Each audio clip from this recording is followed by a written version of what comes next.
समझना है कि why there was need for any European nation to search for a new trade route। किसी भी यूरोपियन देश के लिए नया ट्रेड रूट, नए व्यापार के लिए रास्ता खोजने की जरूरत क्यों महसूस हुई? कल इस बात की चर्चा मैंने की थी कि BC, before Christ, Alexander, Sikandar के समय से भारत और ईस्ट इंडीज का कॉन्सेप्ट क्या था? ईस्ट इंडीज का क्या कॉन्सेप्ट था? ईस्ट इंडीज का कॉन्सेप्ट था कि अफ्रीका से 1300 माइल दूर एक केप वर्ड यहां पे है, केप वर्डे आइलैंड है यहां पे, केप वर्डे आइलैंड, ठीक है। केप वर्डे आइलैंड के पश्चिमी दिशा में, वेस्टर्न साइड में, और इस कहा गया वेस्ट इंडीज, वेस्ट है इधर, वेस्ट इंडीज क्रिकेट है, यदि आप जानते हैं तो वेस्ट इंडीज सबको पता होगा। तो वेस्ट इंडीज कोई एक नेशन, एक देश नहीं है, कई सारे आइलैंड का ग्रुप है नॉर्थ अमेरिका का, है ना। लेकिन उस समय वेस्ट इंडीज किसको कहा गया? केप वर्डे के वेस्ट में जितने भी आइलैंड्स या नेशन थे उनको वेस्ट इंडीज कहा गया। और वहां से ईस्ट में जो आया, ये जो इंडिया है, यहां पे आ जाओ, ये यहां पे आपका आ जाएगा सुमात्रा, या इधर आ जाएगा आपका मलेशिया, सिंगापुर, लाओस, कंबोडिया, ऐसे आगे बढ़ते जाएंगे हम लोग।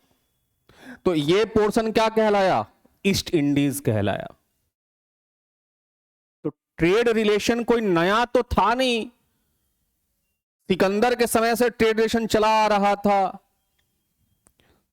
During the evolution of Muslims, मुस्लिमों के प्रसार के दौरान भी यह व्यापार बंद नहीं होता। जब तक मुस्लिम इवॉल्व नहीं होते, जब तक मुस्लिमों का प्रसार नहीं स्टार्ट होता, मुस्लिम धर्म वजूद में नहीं आता, तब तक ये कैसे आते हैं? डायरेक्ट आते हैं इंडिया। बीच में कोई इंटरमीडियरीज, कोई बीच में बिचौलिया नहीं है, ठीक है, कोई बीच में बिचौलिया नहीं है। ध्यान दीजिएगा इधर,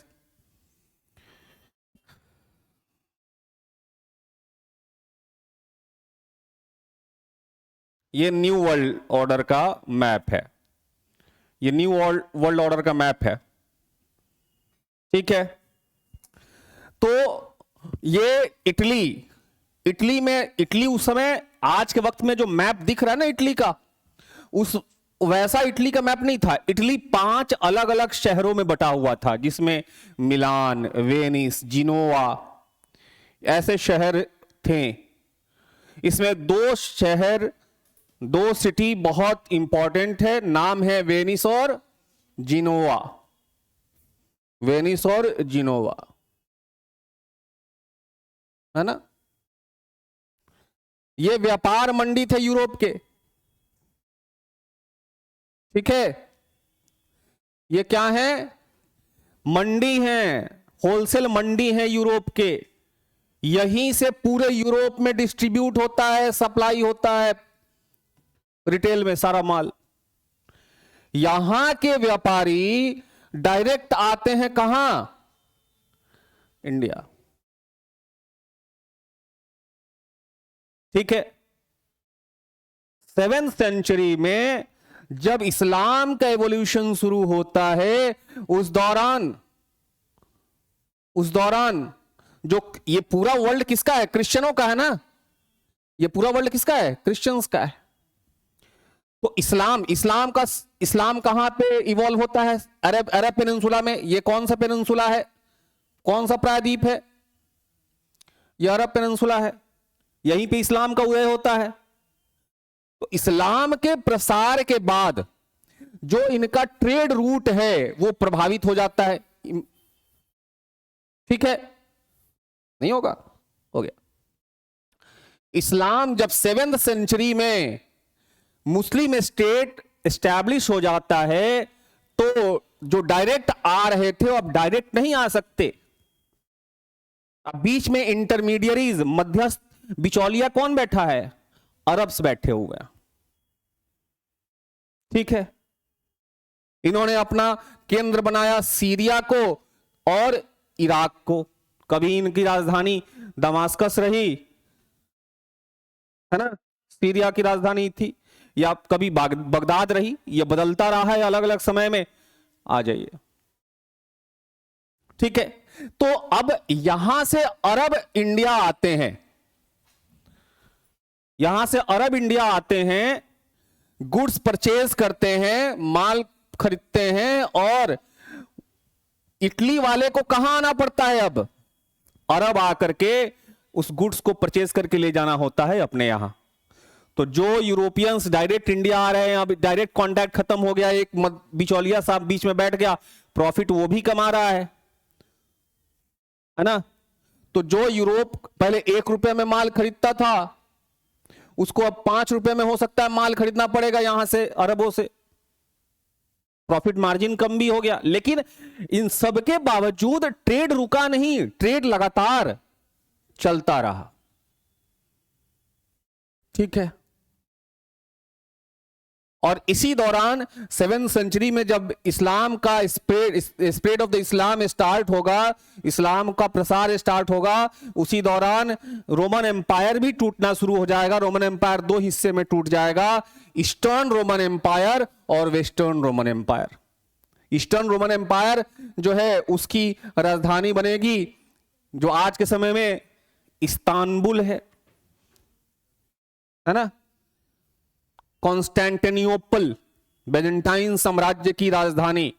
तो ईस्टर्न 2 साम्राज्य में यह डिवाइड हो जाएगा, एक हो जाएगा वेस्टर्न रोमन एम्पायर और एक हो जाएगा, यह वर्ल्ड हिस्ट्री में पढ़ना है, विश्व इतिहास में। मुस्लिमों का सभ्यता मार किसके ऊपर पड़ेगा? ईस्टर्न के ऊपर। अगर आपको अपना दुश्मन देखना है तो पड़ोसी को देखो, नहीं, तुम्हारा पड़ीदार सबसे बड़ा दुश्मन है क्या? तुम कुछ कर लोगे तब भी अंदर सांप लौटेगा, और नहीं करोगे तो और मजा आएगा उसको, कह रहे इससे कुछ नहीं होने वाला है। नहीं, 2 कट्ठा जमीन लिखवा ली तो सारा गांव में ढूंढ रहे 2 कट्ठा जमीन कहां से पैसा आ रहा है इसके पास कि कट्ठा पे कट्ठा लिखवा रहा है। होता है कि नहीं ऐसे पटदारों के मन में? ठीक है, स्वाभाविक नेचुरल दुश्मन कौन होता है? पड़ोसी। और यहां पे तो रिलीजन की लड़ाई है। क्रिश्चियंस को अपने धर्म को बचाना है और मुस्लिमों को अपना धर्म का प्रसार करना है। तो ये वो दौर है जिस समय ट्रेड रिलेशन चलता रहा, बावजूद इसके कि सैकड़ों धर्म युद्ध लड़े गए, जिसको इतिहास में कहा गया क्रूसेड। क्रूसेड कहा गया, हिंदी में कहा जाता है धर्म युद्ध। ठीक है, तो मुस्लिम लगातार हमला करते रहे उन क्षेत्रों पे, उन टेरिटरीज पे जो क्रिश्चियन वर्ल्ड के रहे, और उन पर कैप्चर करके वहां के लोगों को जबरन कन्वर्ट किया, किसमें? मुस्लिम्स में। याद रखिएगा, इस्लाम का प्रसार तलवार के बल पे हुआ है। ये एरिया जो देख रहे हो ना, ये वाला, ये पर्टिकुलर एरिया देख रहे हो, सेंट्रल एशिया का, सेंट्रल एशिया का जो ये एरिया देख रहे हो, ये पूरा एरिया बुद्धिस्टों से भरा हुआ था, हिंदुओं से भरा हुआ था एक वक्त में।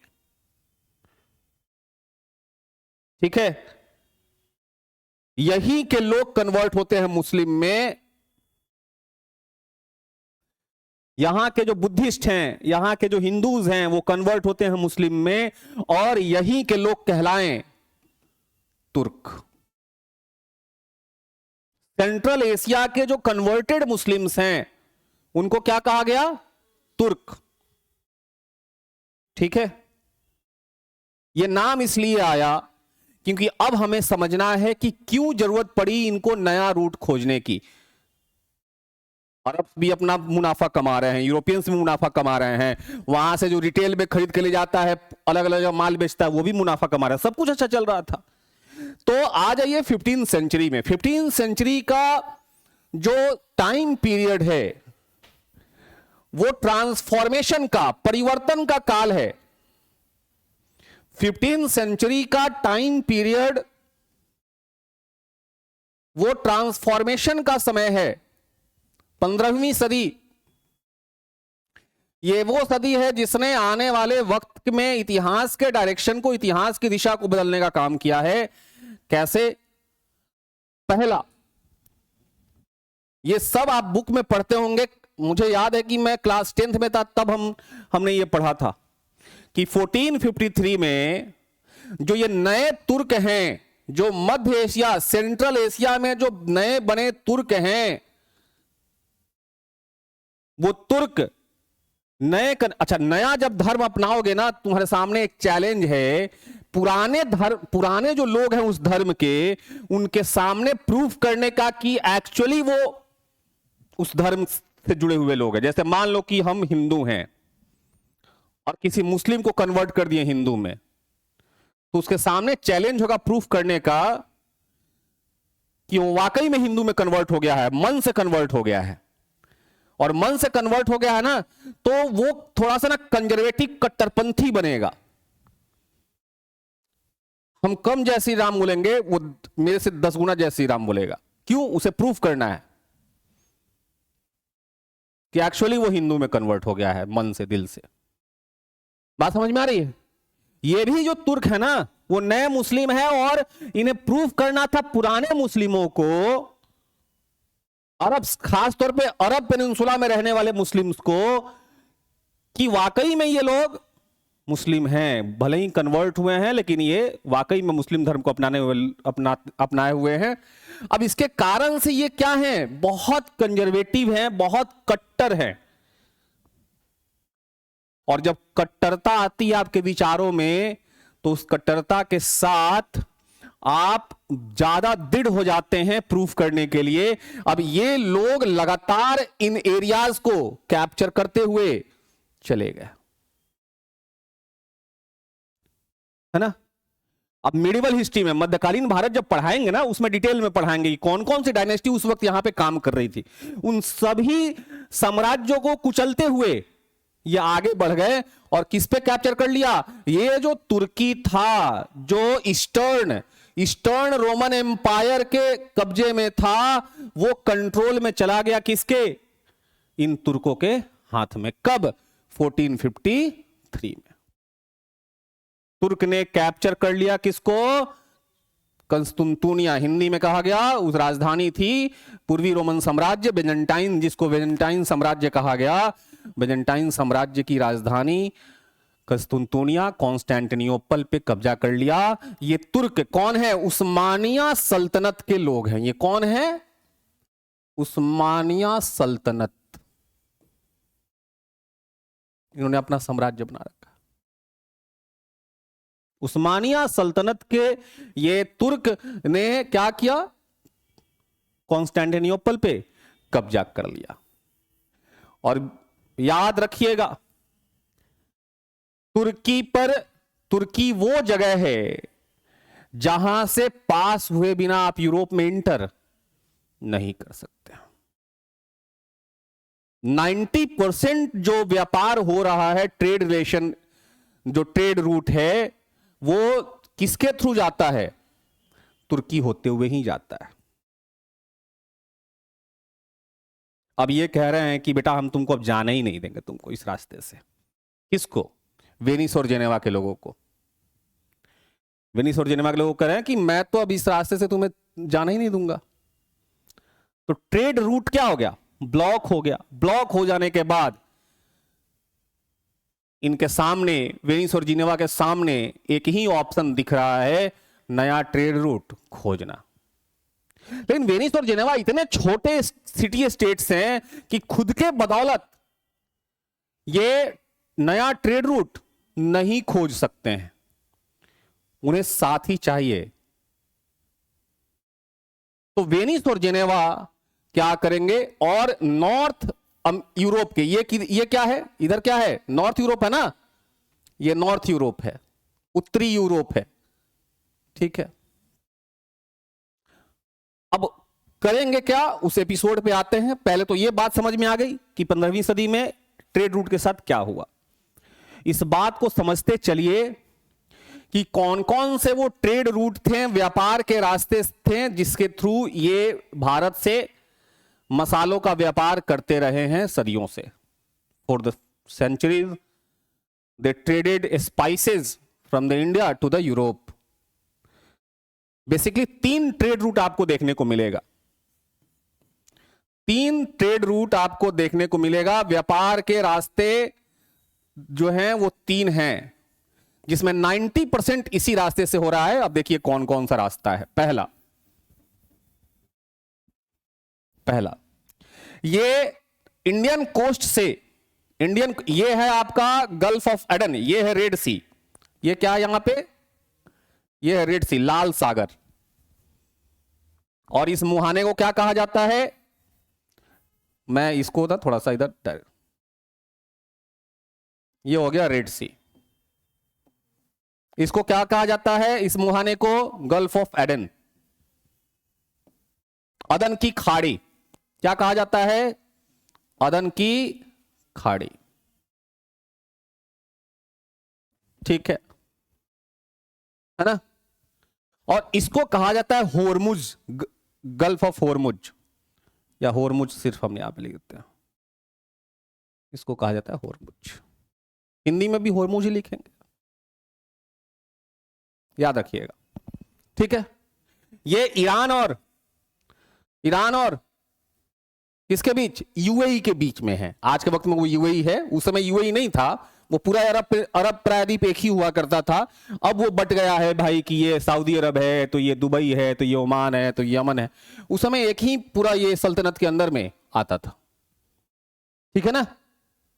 तो ये होर्मुज की खाड़ी है, गल्फ ऑफ होर्मुज है, ये गल्फ ऑफ एडन है। याद रहेगा। ठीक। तो ये मैं इसको मिटा देता हूं, थोड़ा सा समझने में आसानी होगा। नाम बार बार लूंगा तो दिमाग में आ जाएगा। अब ये पहला जो ट्रेड रूट था वो देख लीजिएगा, जो प्रोमिनेंट ट्रेड रूट है। ठीक है। ये इंडिया से चलते हैं, और ये कहां का भाई साहब, ये कौन सा वेबसाइट से डाउनलोड किया है, पूरा कश्मीर काट दिया है जी यहां पे।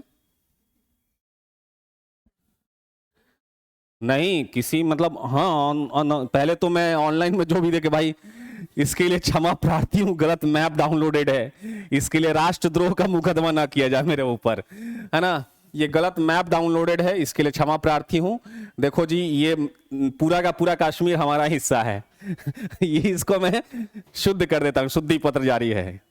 ठीक है, अभी ध्यान गया है ना। ये ऐसा हो सकता है कि ऐसा जो कोई वेबसाइट होगा जो बैलेंस नेचर दिखाता है चाइना, इंडिया और पाकिस्तान के को लेके, वो क्या करते हैं ना कि जो जिसके हिस्से में है ना उसके हिस्से में दिखा देते हैं। तो अक्साई चीन किसके हिस्से में है, मैं हिस्सा तो हमारा है लेकिन कैप्चर कौन किया हुआ, चाइना, तो उनके हिस्से में दिखा दिया, है ना। और जो एलओसी के पार जो वाला कश्मीर है उसको पाकिस्तान में दिखा देते हैं, है ना। लेकिन पूरा कश्मीर हमारा है, याद रखना है। ठीक है, खैर अभी ध्यान गया इस पे।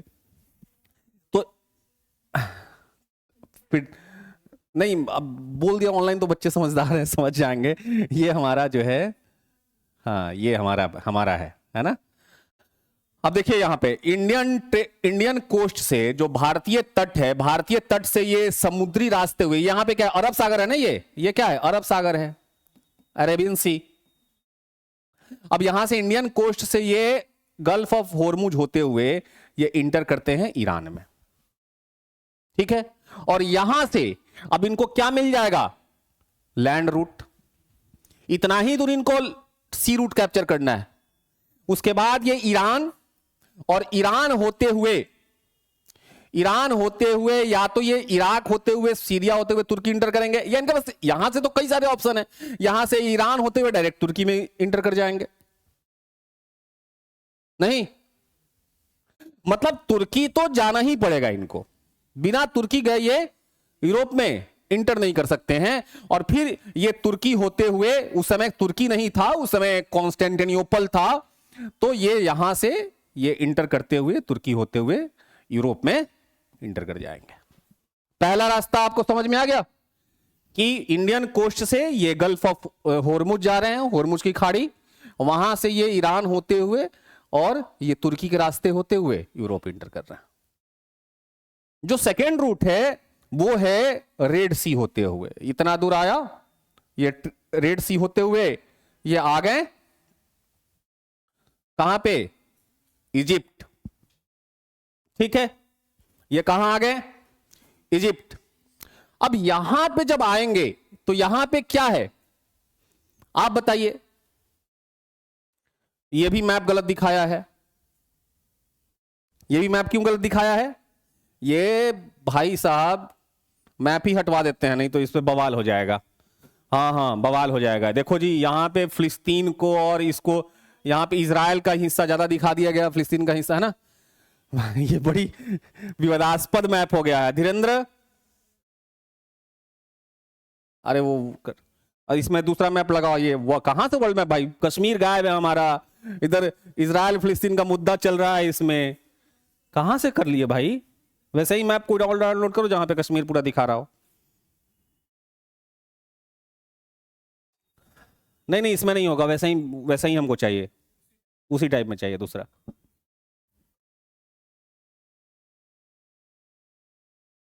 डाउनलोड कीजिए, 2 मिनट भले समय ले ले। हाँ है ना, यहीं से डाउनलोड कर लो ना। तो आगे कर दो, क्या दिक्कत है आखिर में।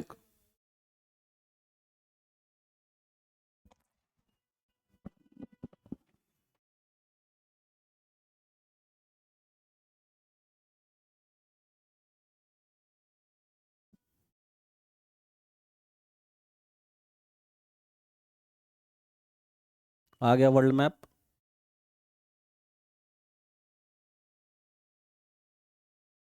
तुम यहां से डाउनलोड किए थे,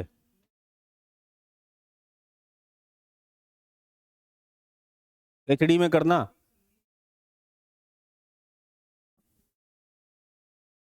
blank map,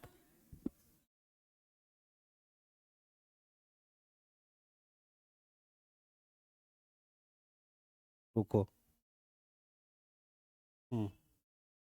CIA political map भी डाउनलोड किए हो क्या, सीआईए का। हम्म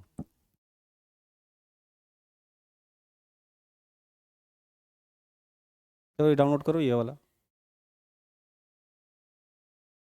आ रहा है एचडी में।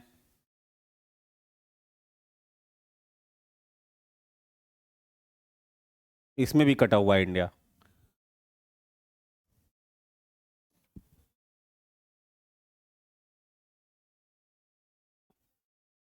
डाउन,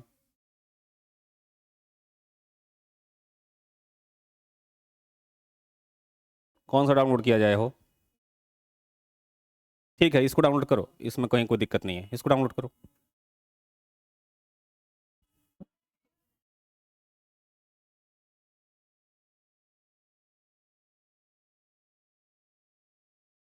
करोगे तब ना, हाँ ठीक है कोई दिक्कत नहीं है। वैसे ही एक और डाउनलोड कर लो,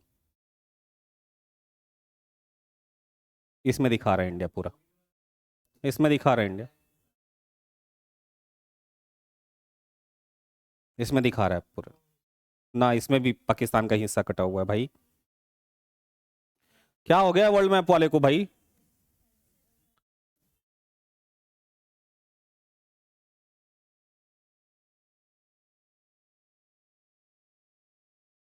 इसमें भी पाकिस्तान का हिस्सा दिखा रहा है, रहने दो उसी को लगाओ, हो जाएगा मेरा काम हो जाएगा उससे। वर्ल्ड मैप में पाकिस्तान के हिस्सा को दिखा रहा है जबरदस्ती। हाँ पाकिस्तान भी अपना ही है। क्लास में हूँ, क्लास में हूँ, क्लास में हूँ। चलो इसको बढ़ाओ, हो जाएगा, इससे मेरा काम हो जाएगा। ठीक है चलो, इसमें कहीं कोई दिक्कत नहीं, अखंड भारत है हमारा, अखंड भारत हमारा हिस्सा दिखा रहा है। ठीक है, चलिए, तो यहां पर आपने अभी तक देखा, एक ट्रेड रूट आपने देखा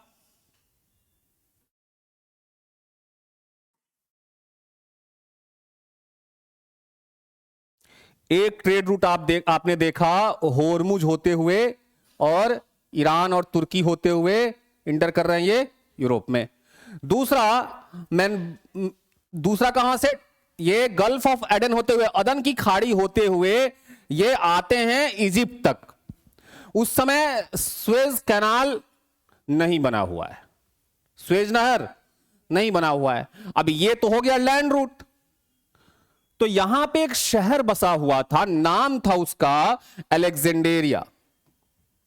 सिकंदरिया हिंदी में कहते हैं, हिंदी में क्या कहते हैं, सिकंदरिया, है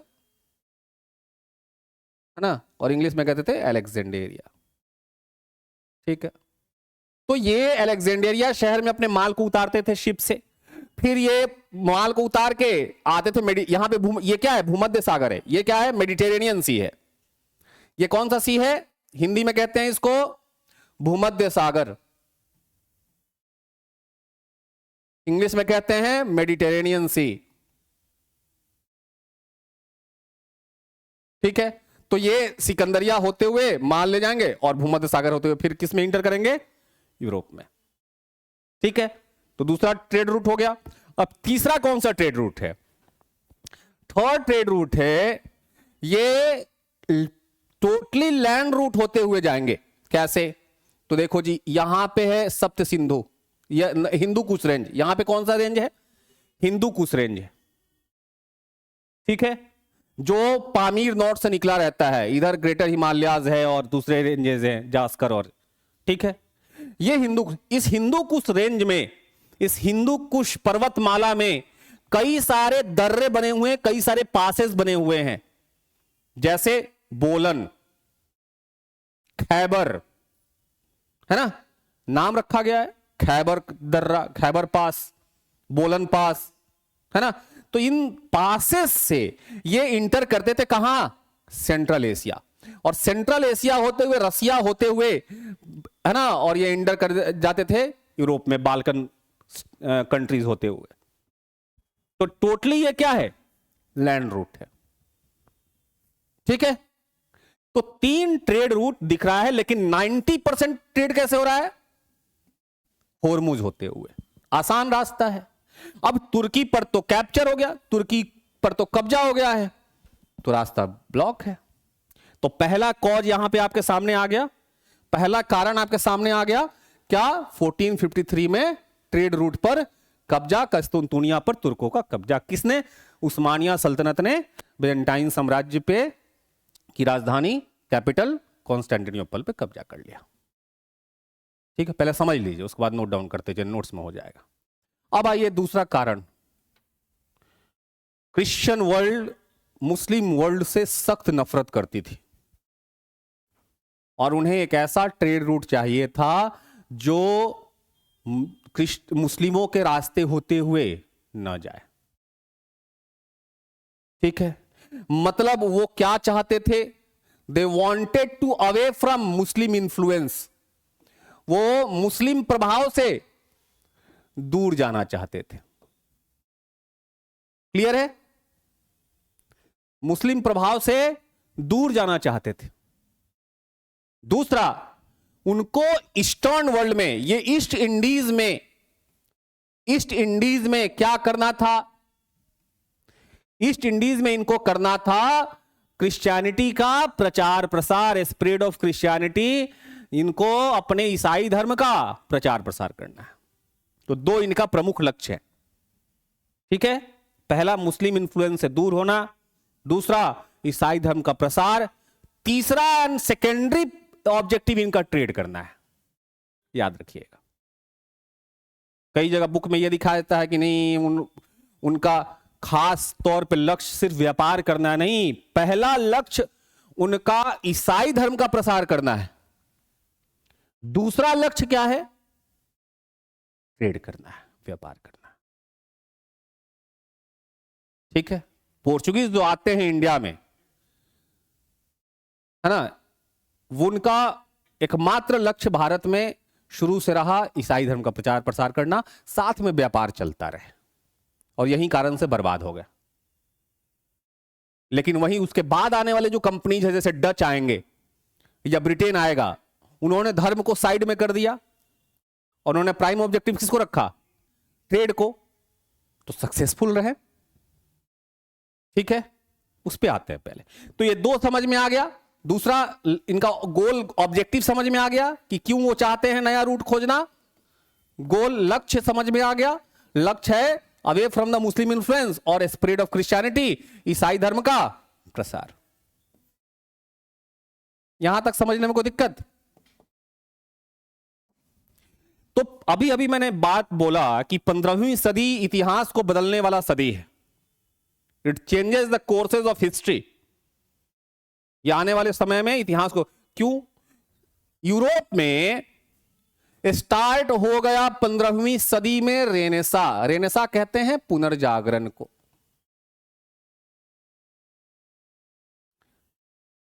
15वीं सदी में यूरोप में क्या स्टार्ट हो गया? पुनर्जागरण का मतलब क्या हुआ? नाम ही है पुनः। अब इसको संधि विच्छेद करेंगे तो पुनः जागना, फिर से जागना, मतलब सोए हुए थे तो सोए हुए थे, इसका मतलब कभी तो जगे हुए होंगे तब सोए होंगे नहीं।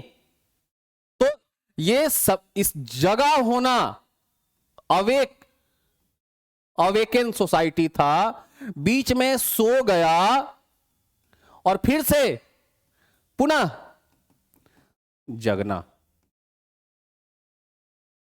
ये जो जगा हुआ सोसाइटी था, जगने का सेंस में क्या है? इंडिविजुअल के जगने की बात थोड़ी हो रही है, एक सोसाइटी के जगने की बात हो रही है। जगने की बात मतलब कि वो किस थॉट प्रोसेस से उनकी सोसाइटी चल रही थी। ये वो समय है कब का? प्राचीन यूरोप है ये, एंशिएंट यूरोप है। एंशिएंट यूरोप है, जिस समय की सोसाइटी, जिस समय का शासन व्यवस्था, एडमिनिस्ट्रेशन बहुत लॉजिकली सोचता था। इस समय किसका जोर था? लॉजिक का। चीजों को लॉजिकली, लॉजिक मतलब क्या? तर्क। जहां तर्क की बात होगी वहां पर हर बात पर संदेह जताया जाएगा, और जब संदेह जताया जाएगा तो वहां से विज्ञान का जन्म होता है, वहीं से विज्ञान का जन्म होता है। नहीं, जब तक किसी बात पर संदेह नहीं जताओगे ना और हूबहू मान लोगे, तब तक उसके खोज में नहीं जाओगे। जैसे हम मानते थे कि धरती चपटी है, जाएंगे गिर जाएंगे नीचे। सारा समाज यही मानता था ना। अंत में पता चला कि नहीं, धरती गोल है। किसी ने तो संदेह जताया होगा कि पता करे कि कैसा है वाकई में, निकला होगा नाव लेकर के। क्या हम ये मानते रहे कि सेंटर में अर्थ है और सन चारों तरफ क्या करता है? रिवॉल्व करता है, घूमता रहता है। किसी ने तो संदेह जताया होगा इस बात पे अपने कैलकुलेशन के हिसाब से। कॉपरनिकस ने पहले बोला कि नहीं भाई साहब, सन सेंटर में है और अर्थ घूमता रहता है। ठीक है, तो इसीलिए मैं कहता हूं विज्ञान का जन्म वहीं से होता है जहां पे तर्क की बात होती है, लॉजिक की बात होती है, संदेह जहां जताता है, जिज्ञासा की। उस समय की सोसाइटी थी, तभी तो उस समय प्लेटो जैसे लोग हुए। आज भी हम कहते हैं कि भाई जूलॉजी का जननी कौन है, बायोलॉजी का जननी कौन है? अरस्तु। पॉलिटिकल साइंस का जननी कौन है?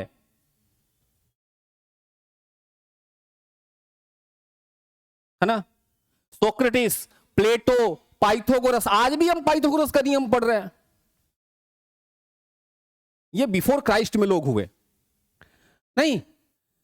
बीच में क्रिश्चियनिटी, जब क्रिश्चियनिटी स्प्रेड होना शुरू हुआ, क्रिश्चियन वर्ल्ड का स्प्रेड स्टार्ट हुआ, तो किसका बोलबाला स्टार्ट हो गया? रिलीजन का बोलबाला स्टार्ट हो गया। चर्च फादर, बिशप, उन्होंने समाज को कंट्रोल करना स्टार्ट कर दिया। ये कौन सा फेज है यूरोप का?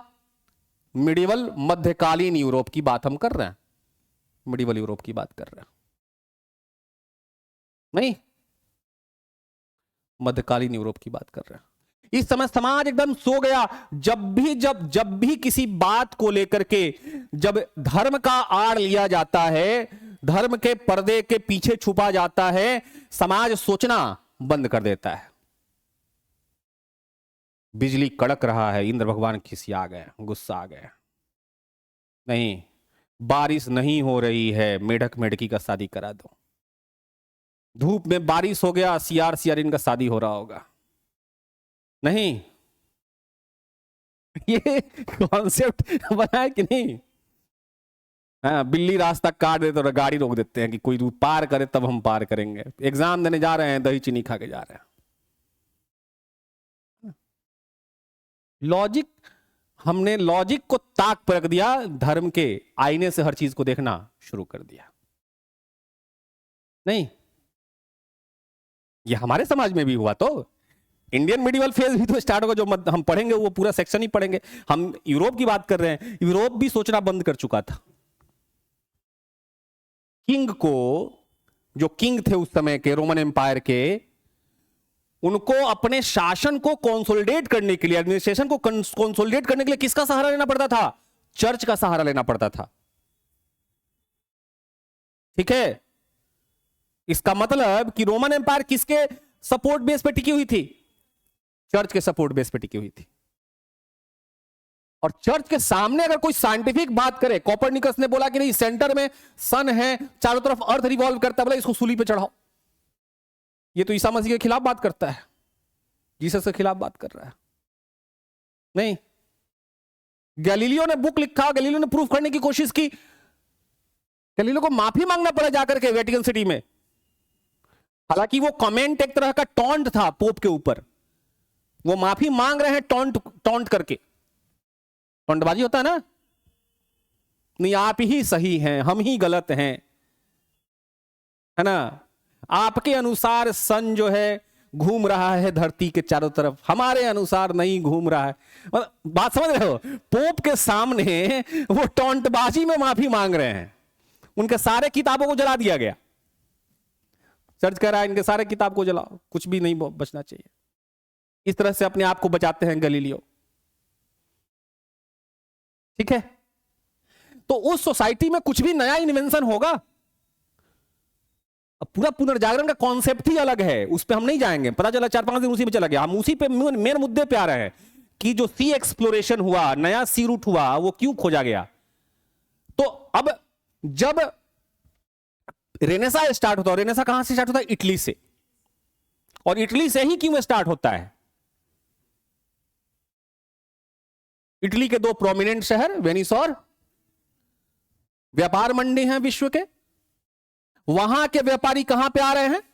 वहां के व्यापारी आते हैं कहां पे? अरब में। और जिस समय यूरोप का मिडिवल फेज चल रहा है, इसका मतलब सोसाइटी सोया हुआ है, स्टैग्नेंट है, सोच रुकी हुई है, उस वक्त मुस्लिम साम्राज्य का मॉडर्न फेज चल रहा है, एक लिबरल फेज चल रहा है, ठीक है। उस समय मुस्लिम डायनेस्टी में नए नए इन्वेंशंस हो रहे हैं, नई नई खोज हो रही हैं, बड़े बड़े शहर बन रहे हैं। बात समझ रहे हो? साइंटिफिक एक्सप्लोरेशन हो रहा है, वैज्ञानिक तरीके से लोग सोच रहे हैं। तो देखो बगल में यूरोप में समाज रुका हुआ है, और उसके जस्ट पड़ोस में अरब पेनिनसुला में आज ये जहां पे मुस्लिम वर्ल्ड है, वहां पे समाज जगा हुआ, एक लिबरल मुस्लिम रिलीजन दिखता है, रिलीजियस कम्युनिटी दिखता है, ठीक है। तो जब ये वेनिस और जेनेवा के, इटली के लोग जब व्यापारी यहां पे आते हैं, तो ऐसा तो था नहीं। अब तो आजकल चाइना से माल मंगाना है, इंडिया में बैठे बैठे तुम वहां से व्यापारी ट्रेड कर सकते हो, ऑनलाइन पेमेंट करना है, वहां से प्रोडक्ट आ जाता है, या यहां से एक्सपोर्ट कर सकते हो, सब ऑनलाइन की बात हो गई है। उस समय तो जाना होता था, 1 महीना 2 महीने रुकना होता था, मार्केट में घूम के प्रोडक्ट परचेज करना होता था, अपने जहां अपने माल लादना होता था। तब तो इस प्रोसेस में वहां पे लोग रुकते थे, वहां की सोसाइटी को समझते थे, है ना। तो पता चला कि ये जो मुस्लिम रिलीजन है ये उन्हीं टेक्स्ट, उन्हीं स्क्रिप्चर, उन्हीं किताबों को पढ़ रही है जो हमारे एंशिएंट फेज में प्लेटो और अरिस्टोटल ने लिखा है। और सिर्फ यूरोप का स्क्रिप्चर नहीं पढ़ रही है, वो इंडिया से भी प्रभावित हैं। इंडिया से हजारों हजार विद्वान जाकर के सेटल्ड है बगदाद में, दमस्कस में।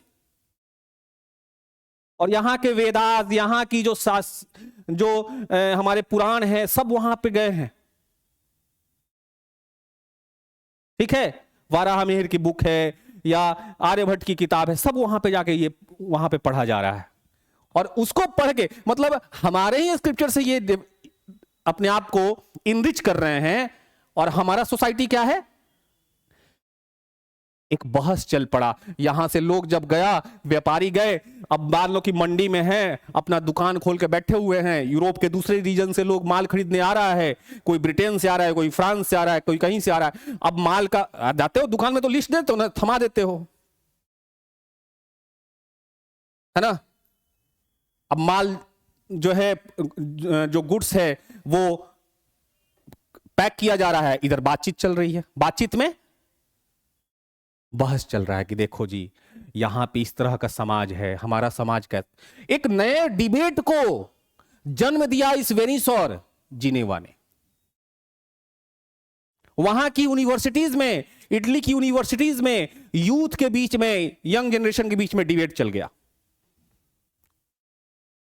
कि हमें क्यों चर्च का ही बात हूबहू मानना चाहिए, हमें उस पर सवाल क्यों नहीं उठाना चाहिए, है ना।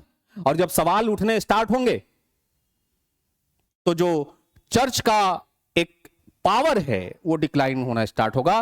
क्योंकि यही वो दौर है जिस समय वेस्टर्न रोमन एम्पायर भी टूटने के कगार पे स्टार्ट हो गई। जो वेस्टर्न रोमन एम्पायर है वो भी टूटना स्टार्ट हो गई, क्योंकि चर्च का, पोप का पावर डिक्लाइन होने लगा। और इसी दौरान नए नए नेशन बनना शुरू हो गए। और नया नेशन के तौर पे कौन उभरा? जब चर्च कमजोर होगा, जब रेनेसा स्टार्ट होगा, सवाल को जन्म दिया जाएगा, तो चर्च की पावर कम हो रही है, रोमन एम्पायर टूट रहा है। रोमन एम्पायर टूट रहा है तो नया नया राष्ट्र, नए नए नेशन, है ना, फॉर्म कर रहे हैं। इसी का रिजल्ट हुआ कि पोर्चुगल, स्पेन जैसे नए राष्ट्र बने रोमन एम्पायर के टूटने के बाद।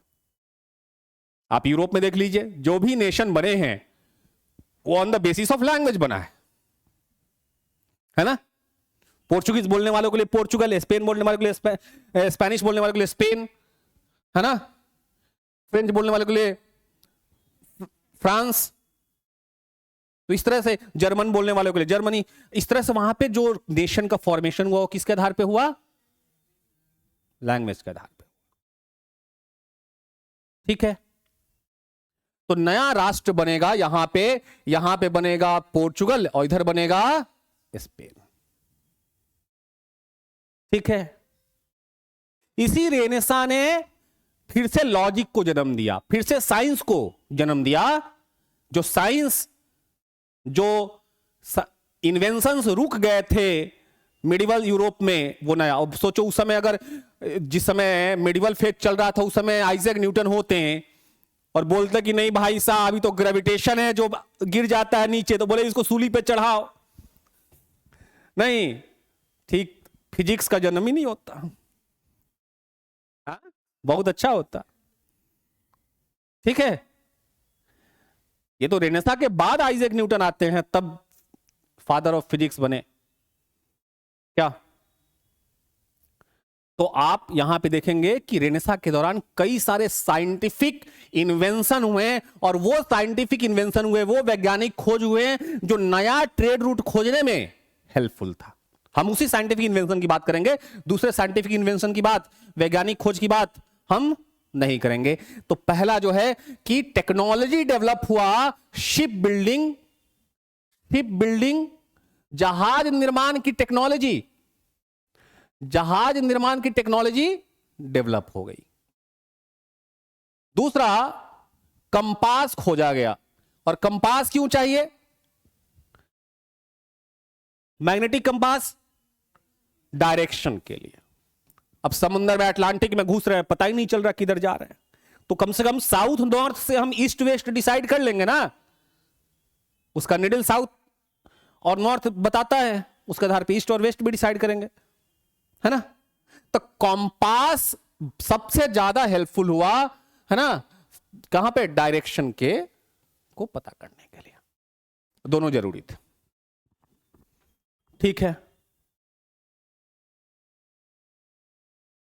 और इसी दौरान जब रेनेसां चल रहा है तो उसी बीच कहानी घुस गया कॉन्स्टेंटिनोपल पर कब्जा का, ट्रेड रूट ब्लॉक हो गया।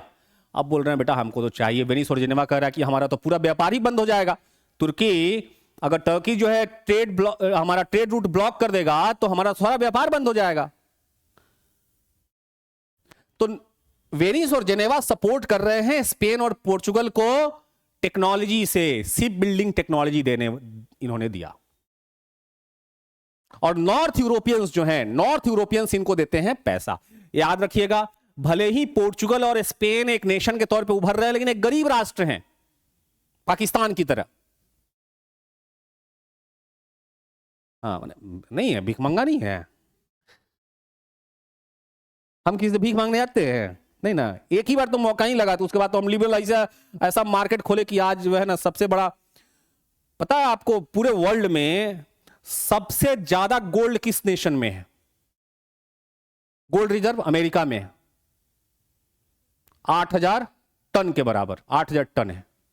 उससे 3 गुना गोल्ड हमारे यहां है, रिजर्व में नहीं, हमारे महिलाओं के पास। 27,000 टन सोना हमारे देश में है। जब जरूरत पड़ेगा ना, जब जरूरत पड़ा तो हमारे देश की महिलाएं पूरा दान कर दी थी कि नहीं सैनिकों के लिए सोना। एक बार आह्वान किया पीएम ने कि लोग दान करें युद्ध के लिए, और घर की महिलाओं ने अपने कान के, अपने कितनी सारी महिलाओं ने अपने मंगलसूत्र दान कर दिए हैं युद्ध लड़ने के लिए। 27,000 टन सोना हमारे देश में है, अभी हाल की रिपोर्ट में आया। ठीक है, तो हम अमीर नहीं है जी। वहां पे तो इंटरनेशनल मॉनेटरी फंड के पास जाता है कि भाई 2 अरब डॉलर दे दो हमको, 2 बिलियन डॉलर दे दो। इंडिया ब्लैकलिस्ट करवा देता है, मिल में नहीं करेगा इनको। ठीक है, खैर, तो पोर्चुगल और स्पेन क्या है, एक गरीब राष्ट्र है, पुअर नेशन है, तो उनको सपोर्ट चाहिए था वेनिस और जिनेवा का भी, और नॉर्दर्न यूरोप का भी। नॉर्दर्न यूरोप उनको पैसा देता है, मनी सप्लाई करता है, वेनिस और जिनेवा उनको टेक्नोलॉजी सप्लाई करते हैं। ठीक है, और यहां से एक नया चैप्टर स्टार्ट होता है सी एक्सप्लोरेशन का, समुद्री अभियानों का। यहां से एक नया चैप्टर स्टार्ट होगा जिसको हम लोग आगे देखने, जिसको हिंदी इंग्लिश में कहते हैं सी वॉयजेज, है ना। इस समय, जिस समय ट्रेड रूट ब्लॉक हुआ 1453 में, उस समय पोर्चुगल का एक बहुत प्रोमिनेंट किंग है, नाम है उसका हेनरी, जिसके ऊपर सनक सवार था, एकदम पैशनेट था कि हमको तो नया ट्रेड रूट खोजना ही है। क्यों? उसको मुस्लिमों से सख्त चिढ़ है। प्रिंस हेनरी, उसको सब टाइटल, उसका एलियास नेम था, क्या था? नेविगेटर, है ना। उसका इतना उसके ऊपर सनकपन सवार था कि उसको खोजना था कि हमें किसी ना किसी तरह से हमें सी वॉयजेस खोजना ही, हमें नया रास्ता खोजना ही है। हम मुस्लिम रास्ते से, उन्होंने कहा हम मुस्लिम रास्ते से जाएंगे ही नहीं जब तक हमको मिलेगा नहीं नया रास्ता। क्लियर है? तो 14, अब देखो जी, जैसे हम लोग के समय में भी माना जाता था, 1857 का लड़ाई हम देखेंगे, रिवोल्ट 1857, तो समय देखेंगे हमारी सोसाइटी में कहा जाता था कि 7 समुंदर पार किए कर गए तो तुम्हारी जाति भ्रष्ट हो गई, धर्म भ्रष्ट हो गई। हाँ, उसी में गाना बन गया, 7 समुंदर पार में तेरे पीछे पीछे आ गई। हाँ, लेकिन उस समय 7 समुंदर पार करना मतलब धर्म का भ्रष्ट हो जाना है। कुछ यही कॉन्सेप्ट यूरोप में भी था, और बिना पोप के परमिशन के प्रिंस हेनरी भी सी वॉयजेज, समुद्री अभियान नहीं कर सकता था। तो 1454 में, ये जस्ट 1453 के जस्ट अगले साल 1454 में पोप निकोलस 5th, क्या नाम है?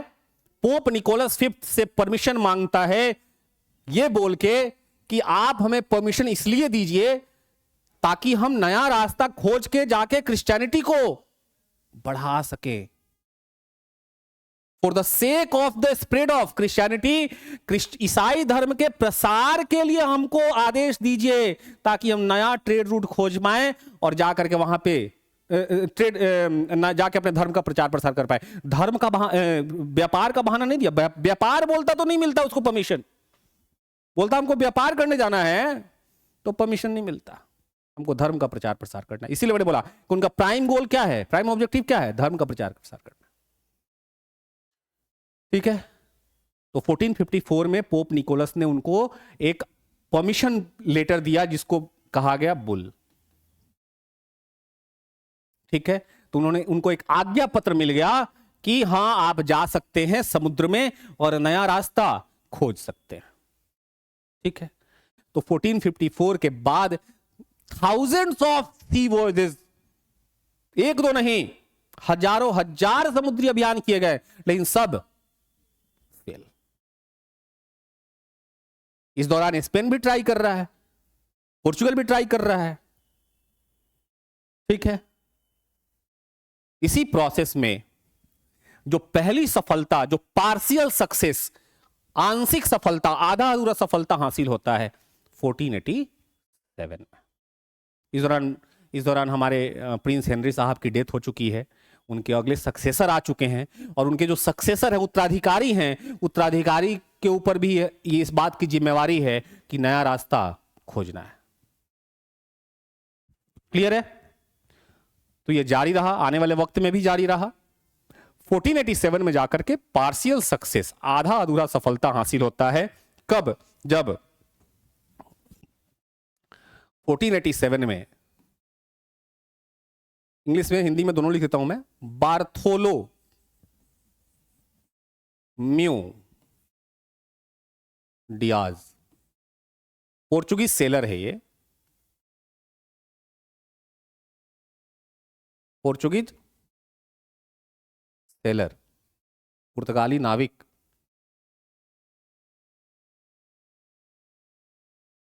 बार्थोलो म्यू डियाज, इन्होंने पहली बार ट्राई किया कि हम पहुंचे कहां, मैप के थ्रू समझेंगे कहां पहुंचा ये,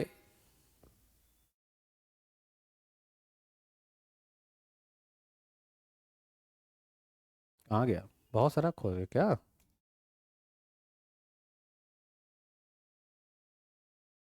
चलो इसी को मानते हैं। ये लिस्बन है, पोर्चुगल की राजधानी है ना। तो पहला प्रयास हम देखते हैं, ये तो सक्सेसफुल अटेम्प्ट है, ये सक्सेसफुल अटेम्प्ट है।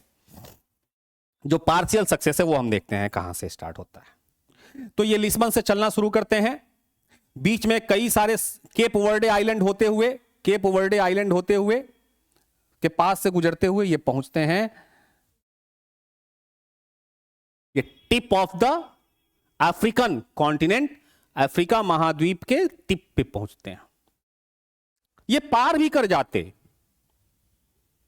लेकिन यहां पे क्या आ गया, एक बड़ा तूफान। और इस तूफान में इनका जो फ्लीट है, जो फ्लीट किसको कहते हैं, समुद्री बेड़े को, जो इनका फ्लीट है वो पूरी तरह से तबाह हो गया। कैसे भी ये बचते बचाते पहुंचते हैं मेनलैंड पे, और इन्होंने मान लिया कि हम इंडिया पहुंच गए, है ना। इन्होंने जाके बोल दिया, ये वापस हो गए, बोले कि वहां पे तो बहुत तूफान आता है भाई, तूफानी रात। अब देखो जी, कोई एकदम साधु संत आदमी है, उसको गलती से कोई गलती काम कर दे, उस परसेप्शन दिमाग में क्या बन जाएगा कि ये सातिर आदमी है, ये दुष्ट आदमी है ना। कई बार आंखों देखी झूठ भी हो जाता है ना। तो एक बार देख के किसी चीज के लिए परसेप्शन नहीं बनाया जाना चाहिए। ये साहब यहां से लौट के चले गए लिस्बन, कह दिया कि यहां पे तो समुद्र, यहां पे तो हमेशा समुद्र में तूफान आता रहता है। वहां का राजा, यहां का नाम रख दिया Cape of Storm, Cape of Storm, तूफानी अंतरीप। इसका क्या नाम रख दिया उन्होंने, तूफानी अंतरीप। यहां पे तूफान आता रहता है इसलिए इसको तूफानी अंतरीप, केप ऑफ स्टॉर्म कहेंगे। अगले 10 साल तक यही माना गया कि यही इंडिया है, ठीक है, जब तक कि वास्को डिगामा इसको पार करके आगे नहीं बढ़ते हैं।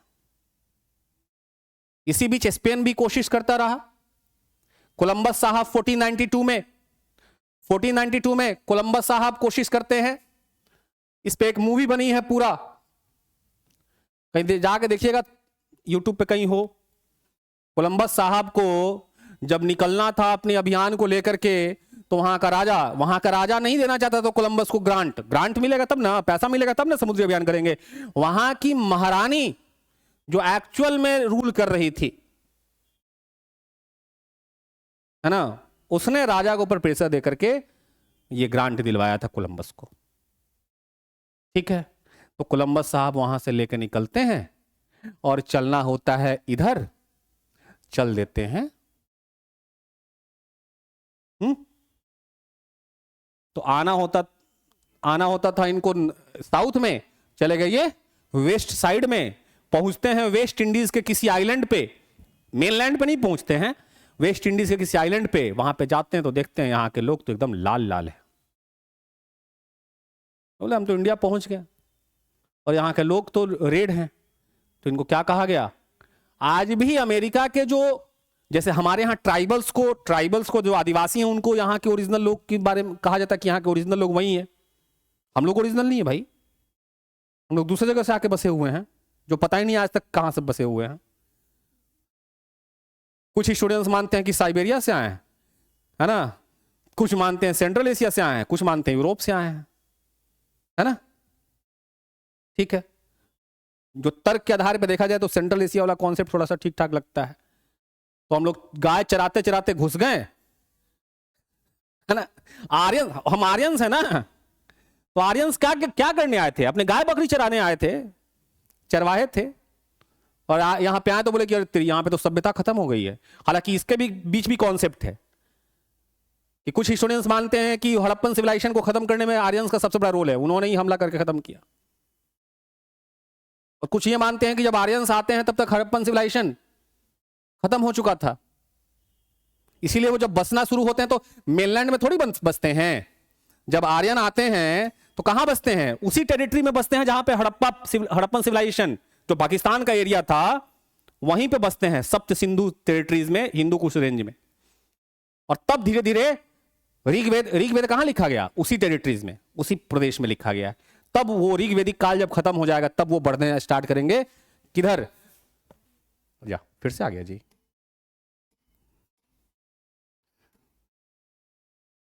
बहुत सारे मैप हो गया ना। ये वाले क्षेत्र में, ये वाले क्षेत्र में, ये जो बताया था ना हिंदू कुश, यहीं पे ये बसना। और जब ऋग्वेदिक पीरियड जब खत्म हो जाएगा तब ये बढ़ना स्टार्ट करेंगे यूपी, ये पंजाब होते हुए, हरियाणा होते हुए यूपी और बिहार तक, गंडक तक आएंगे। जिसको क्या कहा गया कि अब इसको पढ़ेंगे उस समय, कि वहां तक आग, जंगल जलता हुआ चला आया और सदनीरा गंडक तक आके वो आग बुझ गई, ठीक है। तो इस तरह से लेटर फेज का वैदिक पीरियड स्टार्ट हुआ, ठीक है, वो बात की बात, ठीक है। यहां पे हम जिस मुद्दे पे हैं उसी मुद्दे पे रहे। हम किस मुद्दे पे थे, चलो याद दिलाओ हमको, कि कोलंबस। तब कोलंबस चले वहां पे, आज भी अमेरिका के लोगों को क्या कहा गया है, ओरिजिनल लोगों को। जैसे ट्राइबल यहाँ पे आदिवासियों को कहा जाता है कि यहाँ के ओरिजिनल लोग हैं, उसी तरह से अमेरिका के जो एबोर्जिनीज हैं, जो वहाँ के प्राचीन काल से रहने वाले लोग हैं, उनको रेड इंडियंस कहा जाता है। ये ट्रंप, ओबामा और ये लोग तो अलग अलग देश से जाके बसे हुए लोग हैं, बात समझ रहे हैं। जब ब्रिटेन कब्जा किया तो अपने लोगों को कम बसाया, आयरलैंड से ले जाकर के, स्कॉटलैंड से ले जाकर के।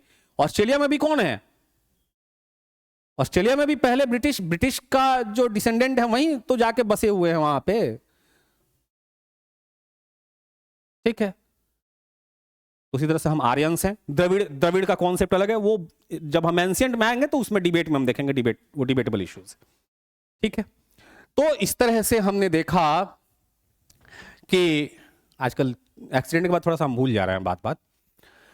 तो कोलंबस साहब चले गए और उन्होंने खोज लिया अमेरिका। फिर दूसरा जब समुद्री अभियान होगा तो उनके मेनलैंड में पहुंचेंगे और इस तरह से अमेरिका की खोज हो गई, ठीक है, नॉर्दर्न अमेरिका की, किस अमेरिका की? नॉर्दर्न, उत्तरी अमेरिका की खोज हो गई, जिसमें कनाडा शामिल है, मेक्सिको शामिल है और यूनाइटेड स्टेट्स ऑफ अमेरिका शामिल है, और वेस्ट इंडीज, क्यूबा, ये सब छोटे छोटे आइलैंड नेशन जो हैं, आइलैंड राष्ट्र जो हैं, वो सब शामिल है। अब आते हैं तो 1492 के बाद एक ट्रीटी होगा। अब चूंकि स्पेन भी एक नया टेरिटरी खोज लिया, स्पेन को भी तो मिल गया एक नया जगह, पोर्चुगल के हाथ में भी सफलता हाथ नहीं लगी है कुछ खास, तो स्पेन के राजा कह रहे हैं कि हम दोनों ना संधि कर लिया जाए, ट्रीटी। 1494 में देखो कितना चालाक है स्पेन के राजा, उनको पता ही नहीं है कि आगे पोर्चुगल को क्या मिलने वाला है। 1494 में एक ट्रीटी होता है, नाम है उसका ट्रीटी ऑफ टोर्डेसिलस।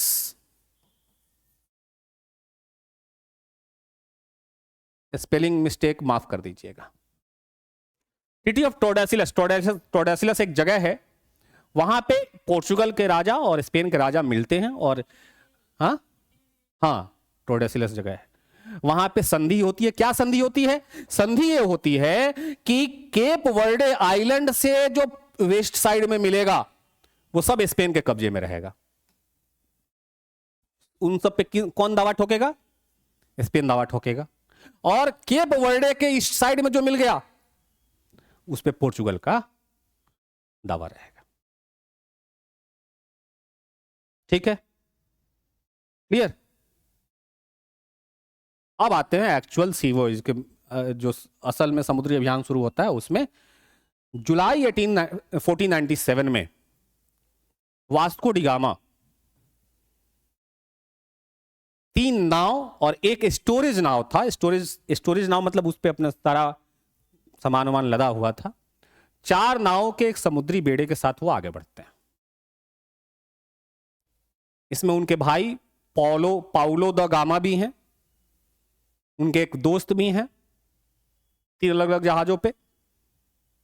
ठीक है, हम बहुत डिटेल में जा सकते हैं, अब हर जहाज का नाम लें एग्जामिनेशन पॉइंट ऑफ व्यू से, वो आवश्यकता नहीं है, कोई नेसेसरी नहीं है कि अब 4 जहाज का नाम क्या था, उस पे कौन, उनके भाई का नाम याद रखिए क्योंकि वो कभी फ्यूचर में एग्जाम में पूछ सकता है। नाम था पाउलो द गामा। ठीक है, वास्को ड गामा के भाई पाउलो द गामा। ठीक है, तो जुलाई 1497 में, जुलाई 1497 में वास्को डी गामा अपना पहला आर्मदा लेके चलते हैं। वास्को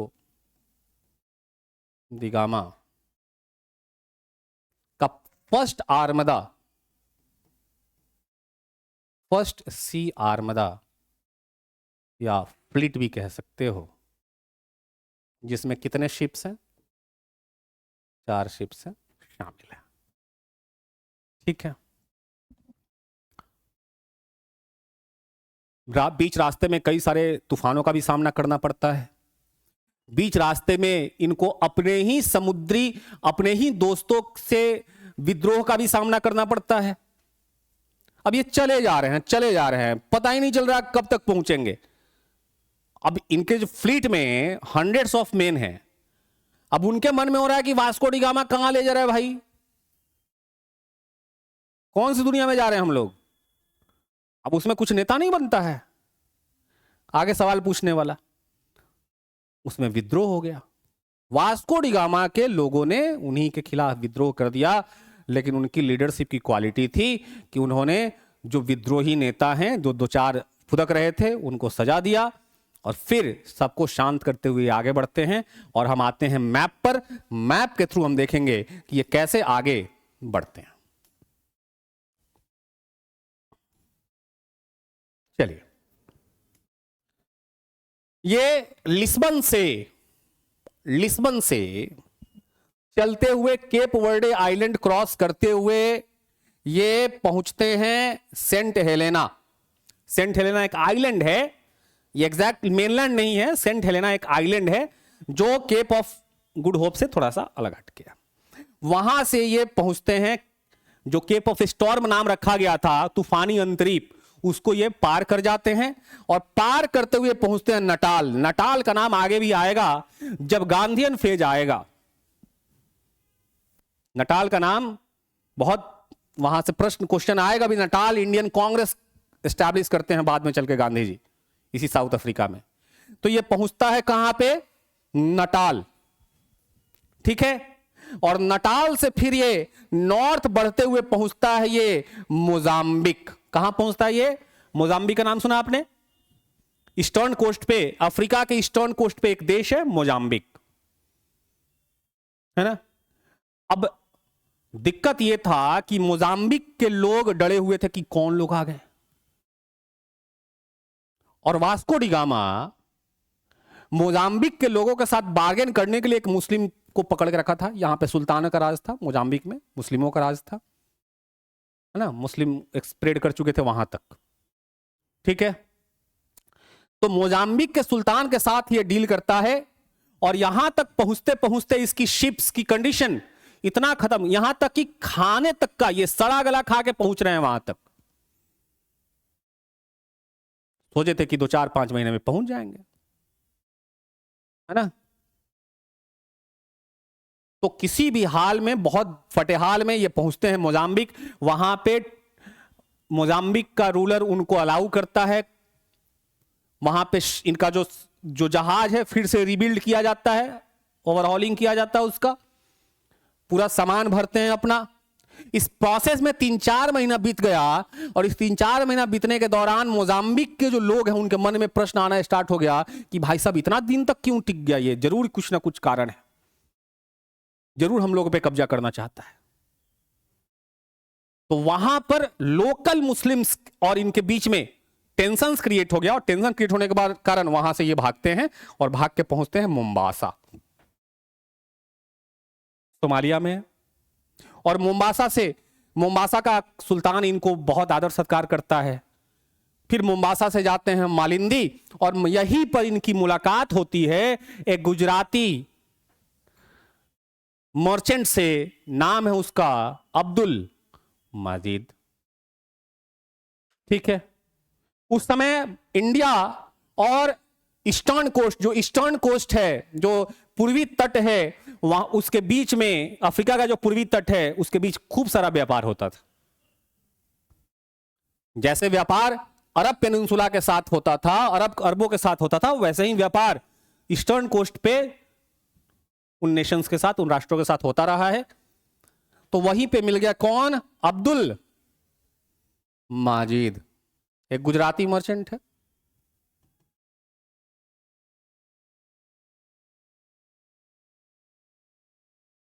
ठीक है। तो बोलता भाई इनको अब यहां से समझ में नहीं आ रहा ना कि बढ़े किधर, ये सिर्फ नॉर्थ की तरफ बढ़े जा रहे हैं। नहीं, तो अब्दुल माजिद से सहायता मांगते हैं, हेल्प मांगते हैं, भाई साहब इंडिया पहुंचा दो हमको। अब्दुल माजिद कहता है don't fear, Abdul Majid is here. तो फिर वहां से अब्दुल माजिद का जो फ्लीट है वो बोला कि हमारे फ्लीट के पीछे पीछे अपना बेड़ा लेकर के आइए। तो ये आगे बढ़ता है अपना फ्लीट लेकर के, पीछे पीछे पीछे पीछे ये भी अपने फ्लीट को लेकर के, समुद्री बेड़े को, जहाजी बेड़े को लेकर आगे बढ़ते हैं, है ना। कब पहुंचते हैं, 20 मई 20 मई 1490,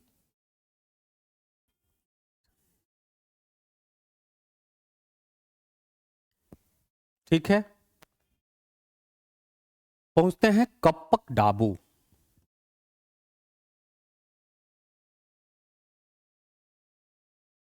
कालीकट का ही एक जगह है, इसलिए कालीकट बोल दे तो, या कप्पक डाबू बोल दे तो, ठीक है।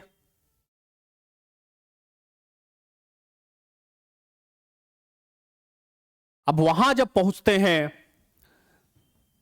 तो एक सबसे पहले शॉक में जाता है कौन,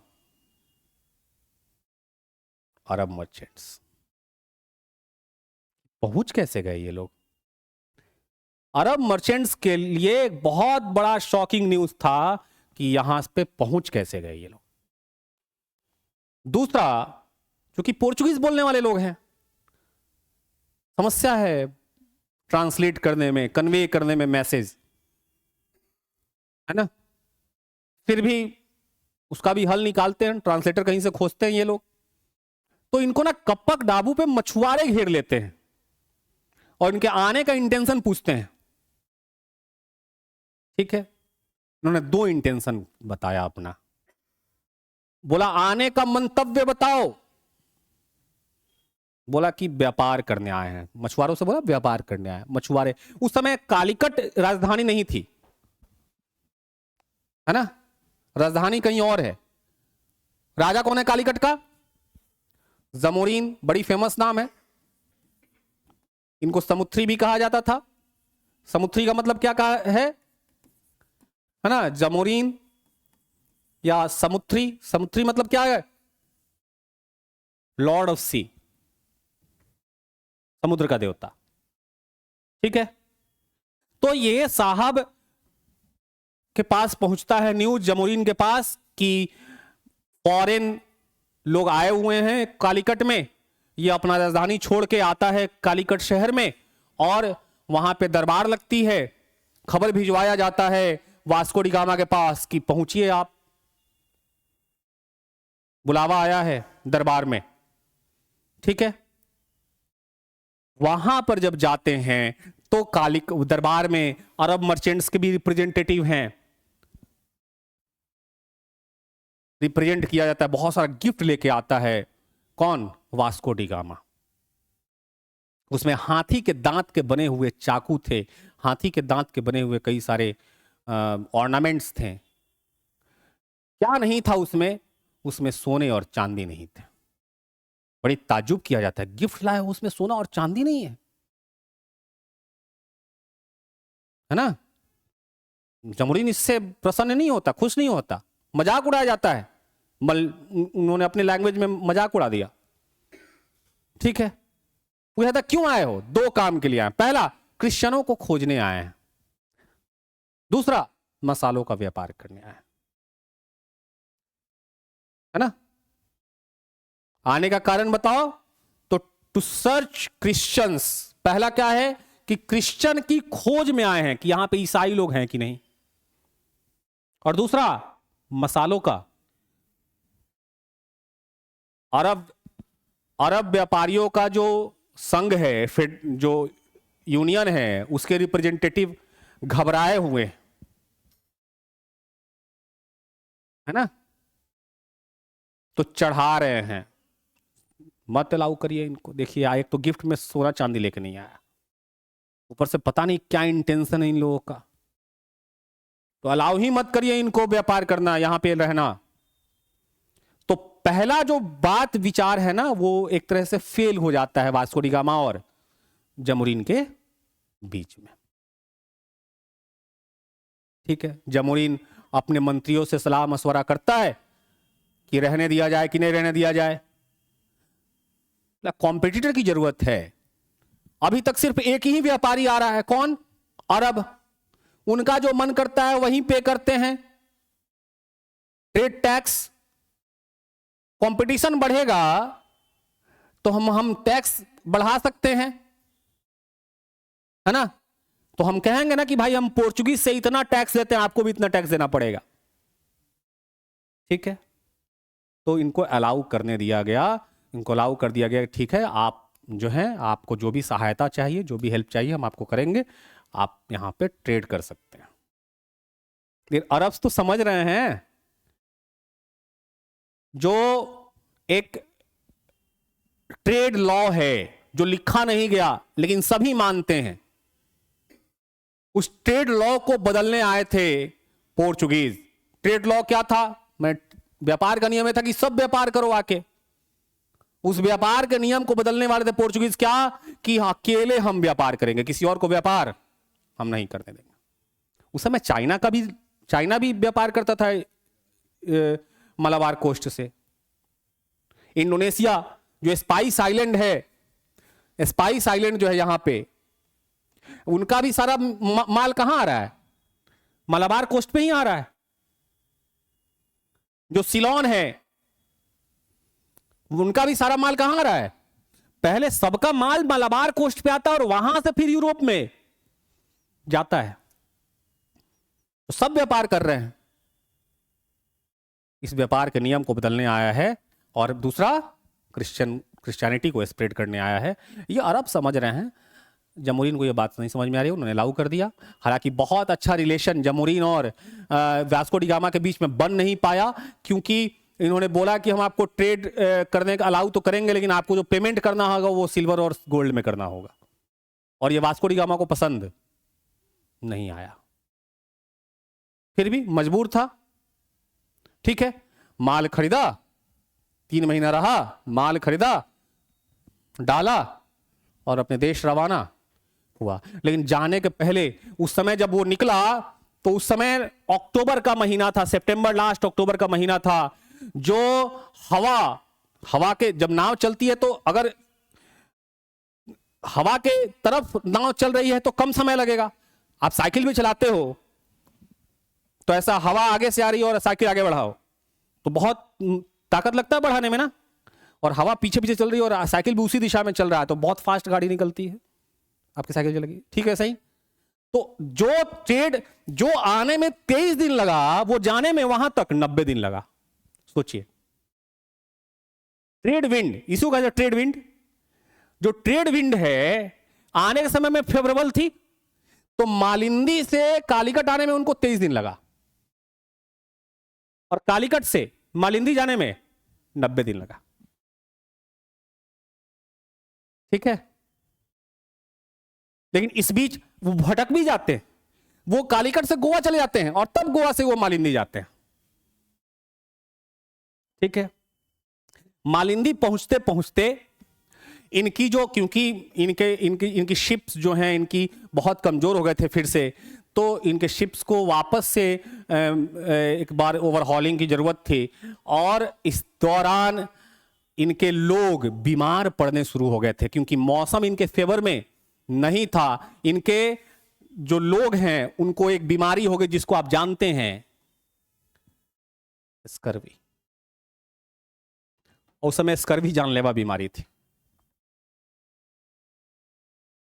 तो इनके आधे से अधिक लोग बीच रास्ते में ही खत्म हो गए।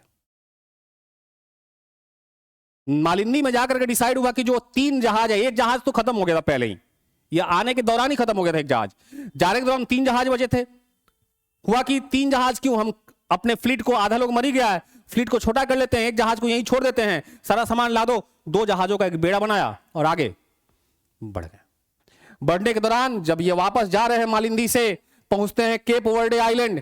केप वर्डे आइलैंड में इनके भाई पाउलो काफी बीमार हो जाते हैं और इसी दौरान इतना बीमार हो जाते हैं कि वास्को डी गामा को वहां पे रुकना पड़ता है कुछ समय के लिए। और उनका जो साथी, जो दोस्त है, वो लेकर के अपना एक जहाज लेकर के वो कहां पहुंच जाता है, लिस्बन पहुंच जाता है। और उस समय के राजा मैनुअल फर्स्ट को इन्फॉर्म कर देता है कि हमने नया ट्रेड रूट खोज लिया है। पाउलो का देखभाल करते हैं और वहां से जुलाई के करीब में, जुलाई 1499 के समय में ये आगे बढ़ते हैं और इस बीच रास्ते में इनके भाई की डेथ भी हो जाती है। पाउलो की डेथ हो जाती है, ये वहां पहुंचते हैं, दरबार में हाजिर होते हैं, इनको सम्मान दिया जाता है, इनको कई सारे टाइटल्स दिए जाते हैं। जो मैनुअल फर्स्ट है वो अपने आप को एक टाइटल देता है, chief of commerce. Manual first कौन सा टाइटल देता है अपने आप को? इंग्लिश में कहते हैं चीफ ऑफ कॉमर्स और हिंदी में कहेंगे व्यापार का प्रधान। वास्को डी गामा को टाइटल मिलता है लॉर्ड का। वास्को डी गामा किसका टाइटल मिलता है? लॉर्ड का। तुमको नींद आ रही है? नहीं, बार बार आंख पलक झपक रहा है, रात में नहीं सो रहे हो? तुम ही को बोल रहे हैं। ठीक है, नींद की दवा तो हम भी खा रहे हैं। आंख खुलती है सुबह में 10 बजे और ना खाओ तो सुबह 5 बज जाता है, 6 बज जाता है, नींद ही नहीं आती। ठीक है, तो क्या करें, डॉक्टर के प्रिस्क्रिप्शन पे नींद का दवा खाना पड़ता है और जब खा लो तो 10 बजे नींद खुलती है। इसलिए मॉर्निंग में कोई क्लास नहीं रख रहे हैं अभी, थोड़ा सा दवा का डोज खत्म हो जाए उसके बाद फिर से वापस मॉर्निंग में क्लास स्टार्ट करेंगे। ठीक है, ये बात समझ में आ गई। तो पहला आर्मदा सक्सेसफुल रहा। हालांकि जो ट्रेड रिलेशन एस्टैब्लिश करना था जमहूरियन के साथ, वो हो नहीं पाया। जो ट्रीटी चाहते थे करना जमहूरियन के साथ, वो कर नहीं पाए। फिर भी ये ट्रेड रूट आने वाले वक्त में ग्लोबल इंपेरियलिज्म, वैश्विक साम्राज्यवाद की शुरुआत मानी जाती है। वैश्विक साम्राज्यवाद की शुरुआत मानी जाती है।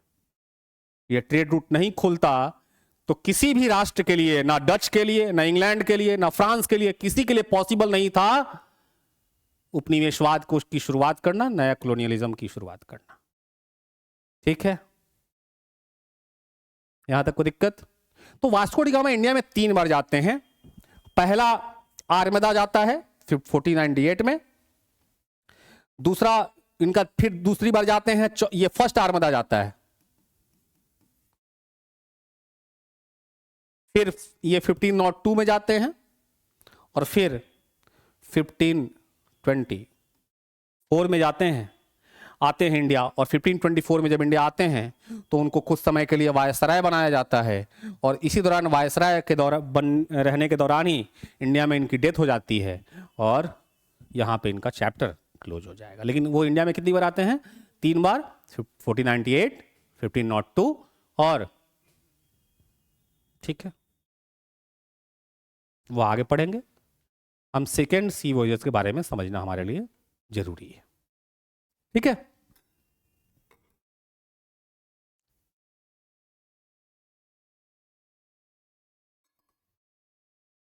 समझ में आ रहा है?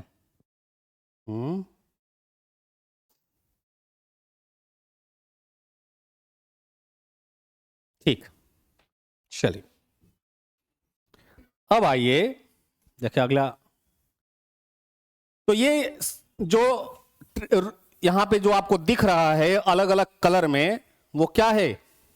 इंडिया आने का रूट है, सक्सेसफुल रूट है। इसी से वो इंडिया आते हैं केप वर्डे होते हुए, और इधर साउथ अटलांटिक को क्रॉस करते हुए, और इंडिया। तो ये दोनों ही तरीके से ये इंडिया पहुंच रहे हैं। इसको बहुत डिटेल में अभी हम नहीं देखेंगे, इसको इसकी आवश्यकता नहीं है। जो एग्जामिनेशन पॉइंट ऑफ व्यू से जरूरी है उसी को हम देखें तो ज्यादा बेहतर है। ठीक है, ये क्या है? जो पिंक लाइन में है वो आउटवर्ड है, आउटवर्ड रूट है, थोड़ा सा बाहर से होते हुए आता है। और ये कौन सा रूट है? ये रिटर्न रूट है, ये वापस जाने का रूट है। ग्रीन वाला रूट का कौन सा है? ग्रीन वाला रूट रिटर्न रूट है, ये वापस जाने का रूट है, ये आने का रूट है। ठीक है, ठीक। अब जरा आते हैं सेकेंड आर्मदा में, कि कुछ समझना है सेकेंड आर्मदा कब आता है। सेकेंड सी वॉयेज 1500 में। कौन लेके आता है? नाम है उसका Pedro Alvarez Cabral. Pedro Alvarez Cabral, ये भाई साहब बड़े कमाल के व्यक्ति हैं। अपना फ्लीट लेके आगे बढ़ते हैं। इनके फ्लीट में शामिल थे 13 जहाज। कितने जहाजों का फ्लीट था? 13 शिप्स था। 13 जहाज लेके ये आगे बढ़ते हैं, और केप वर्डे आइलैंड के आगे ये तूफान में रास्ता भटक जाते हैं। ये जब पहुंचते हैं तो यहां पे तूफान में रास्ता भटक जाते हैं, और भटकते भटकते पहुंच जाते हैं इस लैंड पर, जो लैंड अभी तक अछूता रहा है, जहां पर कोई यूरोपियन नेशन नहीं पहुंच पाया था। वहां ये पहुंचते हैं, पूरा मुआयना करते हैं, सर्वे करते हैं, बोल रहे हैं कि भाई साहब ये तो लैंड खत्म ही नहीं हो रहा है। उन्होंने ये बात समझ लिया कि हमने एक नया कॉन्टिनेंट खोज लिया है ना। तो पेड्रो अल्वारेज कैब्रल साहब क्या करते हैं? डिस्कवर करते हैं। किसको? इन्वेंशन करते हैं, डिस्कवर करते हैं? इन्वेंशन करते हैं कि डिस्कवर करते हैं? डिस्कवर करते हैं साउथ अमेरिका। और जिस लैंड पर वो कदम रखते हैं वो देश था ब्राजील।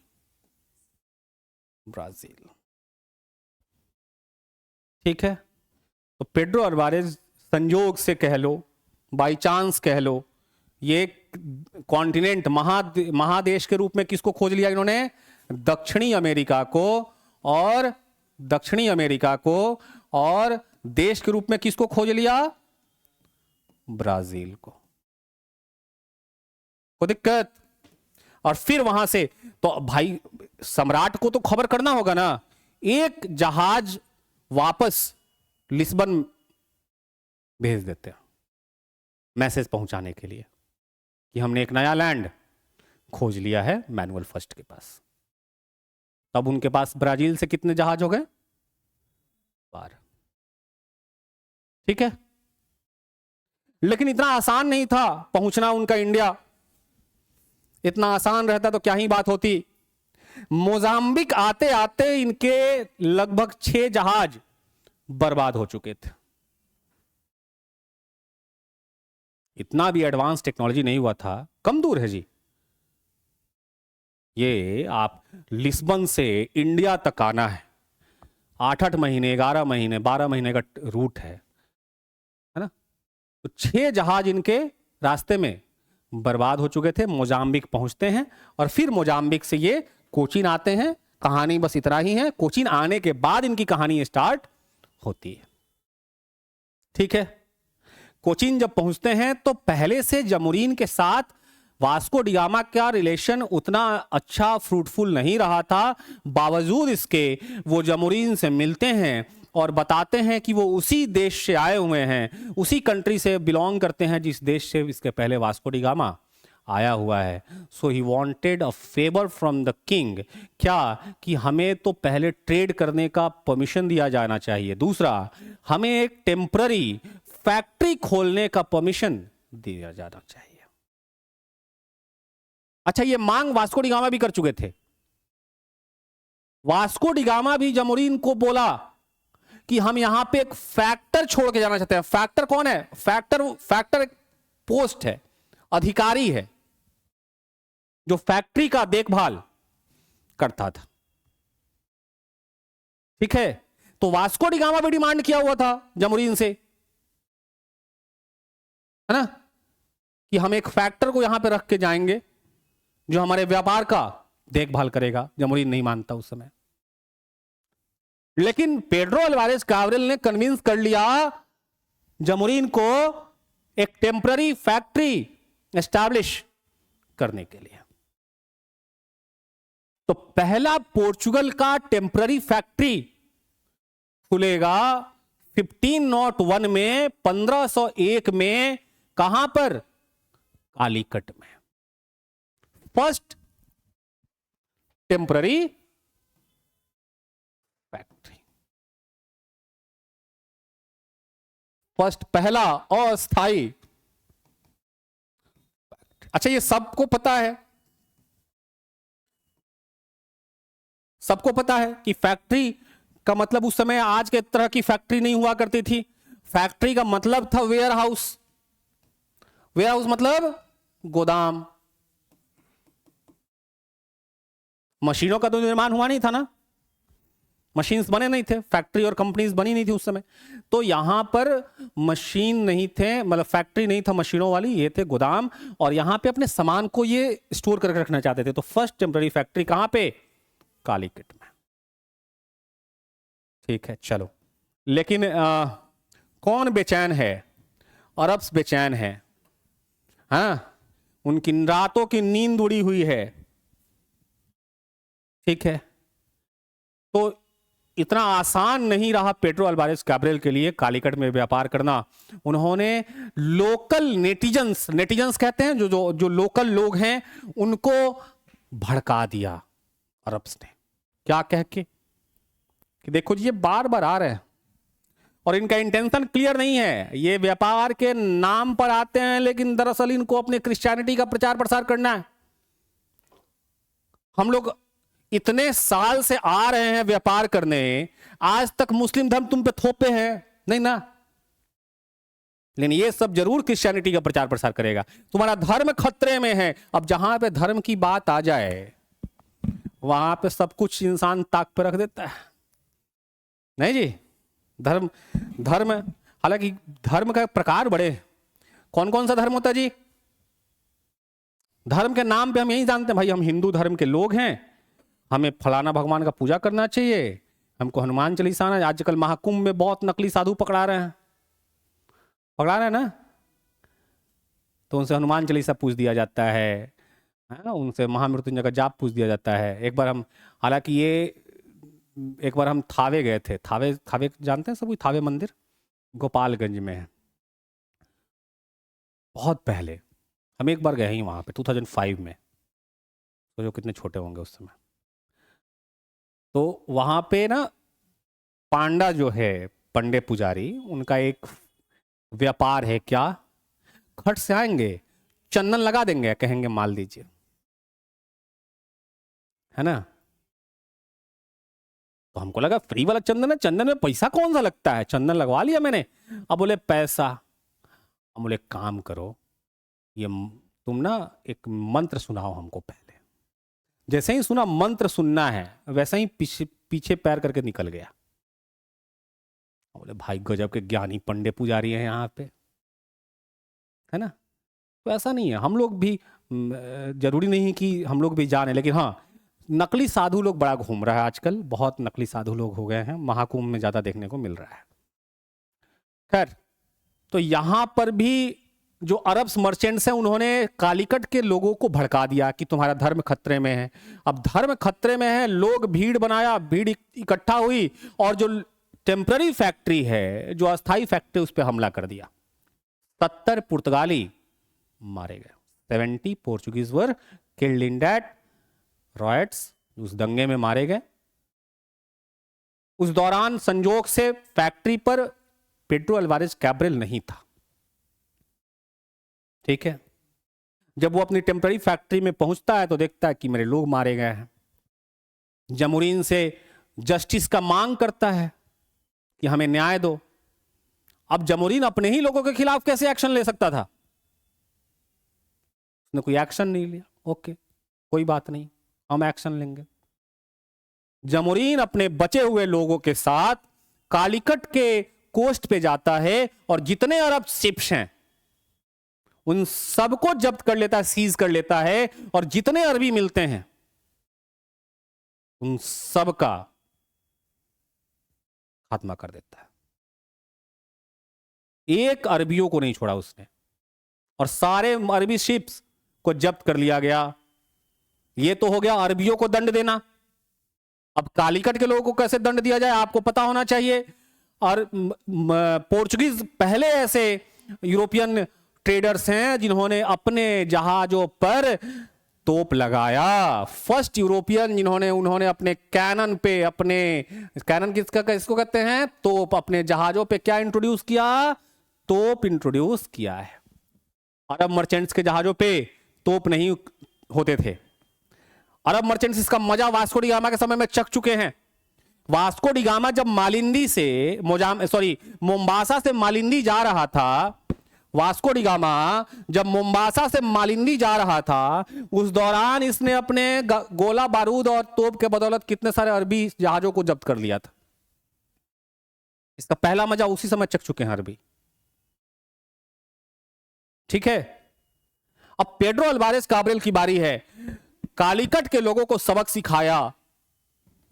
लगातार एक दिन इसने इतना गोला मारा, इतना बम मारा कालीकट पे कि कालीकट क्या हो गया?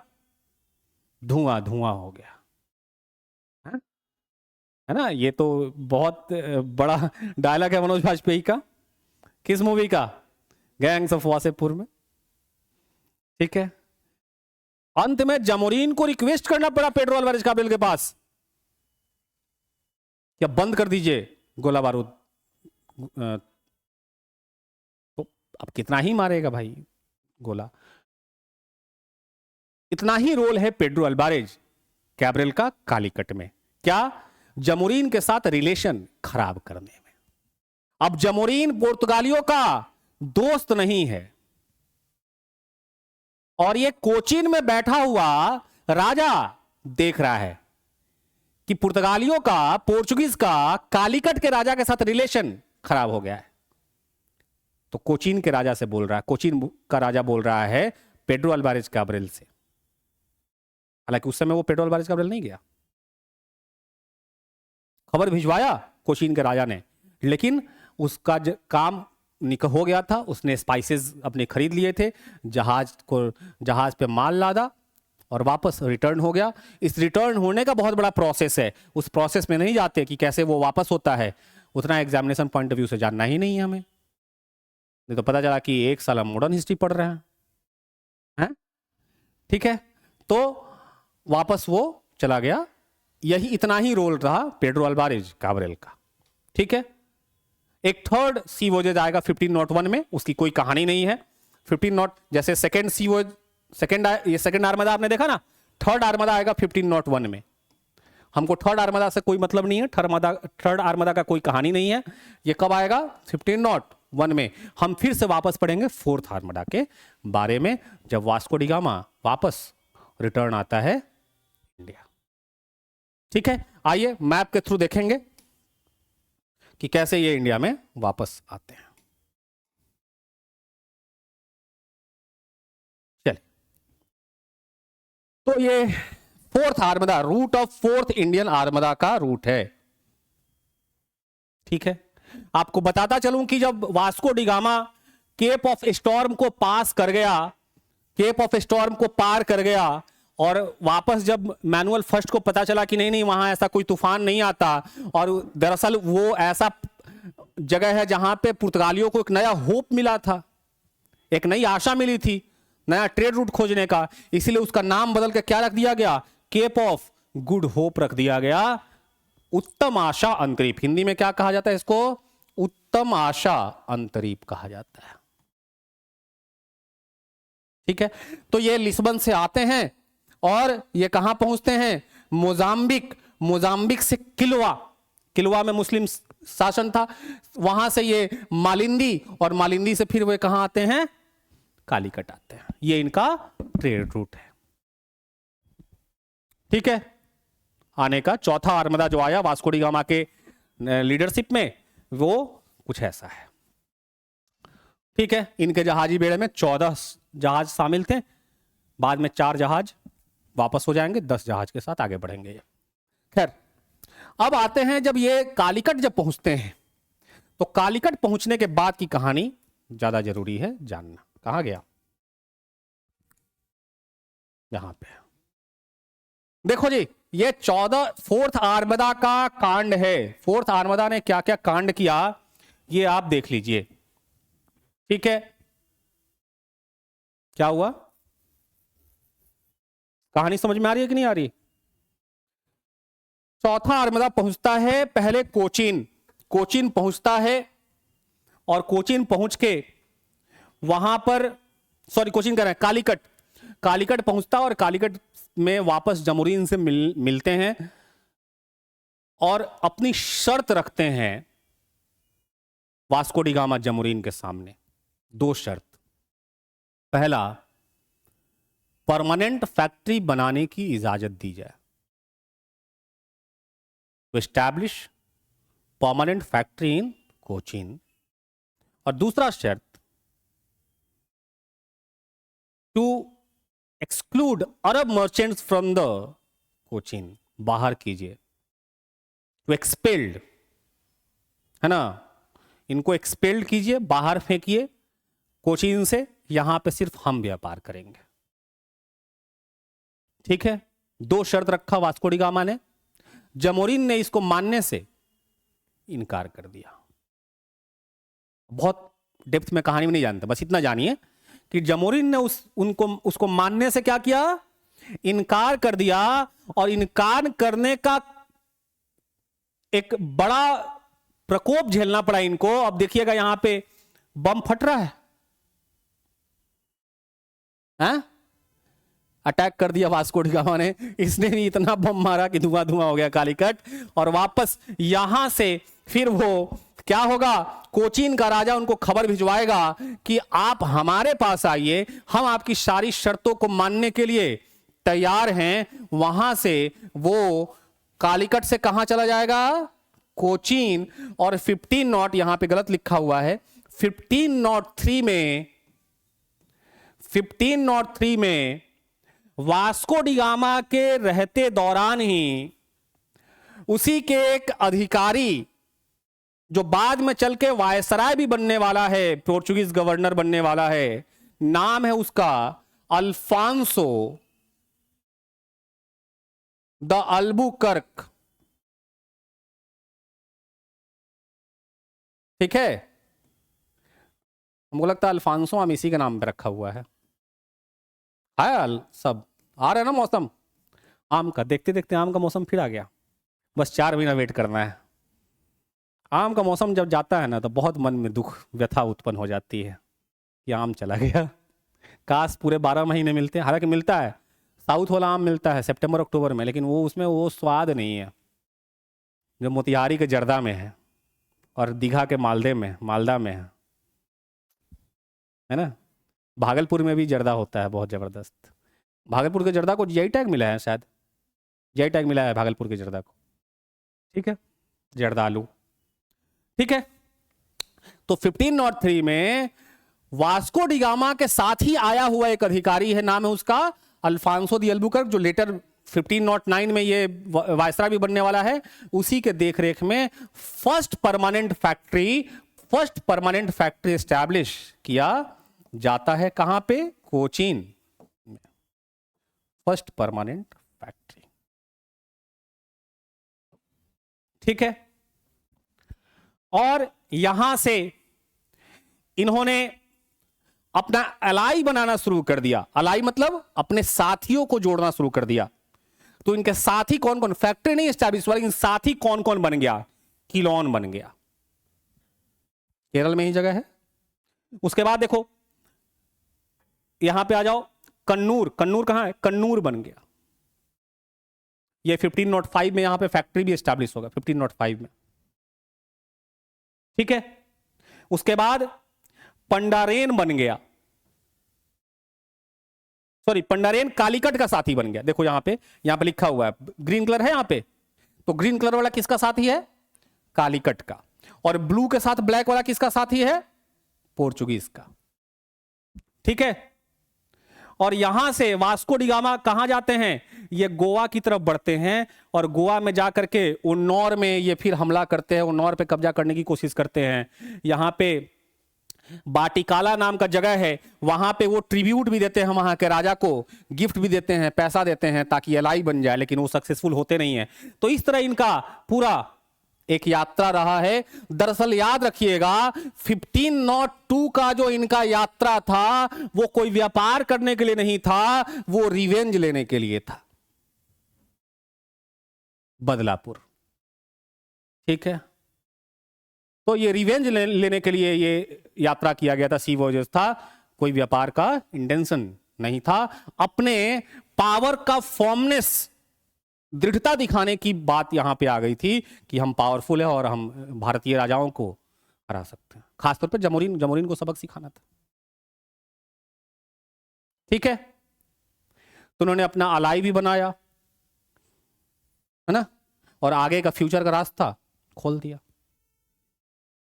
ठीक, बढ़े आगे।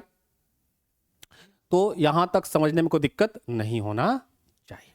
अब मैनुअल फर्स्ट देख रहा है कि भाई साहब जो ये व्यक्तिगत जो इंडिविजुअल समुद्री यात्रा लोग जो कर रहे हैं उसमें बेनिफिट किसका हो रहा है? उसी मर्चेंट का। पेड्रो अल्वारेज कैब्रल आया तो उसको पर्सनल बेनिफिट हुआ ना। किंगडम को क्या फायदा हुआ? एम्पायर को क्या फायदा हुआ? कोई फायदा हुआ? या वास्को डी गामा जो ट्रेड करके ले जा रहे हैं तो उस पर प्रॉफिट कौन जनरेट कर रहा है? वास्को डी गामा जब 3 महीने के बाद माल लेके जा रहा है, वहां पे अपना सामान लेके जा रहा है, जुलाई 1499 में पहुंचा। कब पहुंचा? जुलाई 1499 में लिस्बन पहुंचता है, और जो माल लेके जाता है, गुड्स लेके जाता है, स्पाइसेस लेके जाता है, उस पे वो 60 गुना 60 टाइम्स प्रॉफिट कमाता है।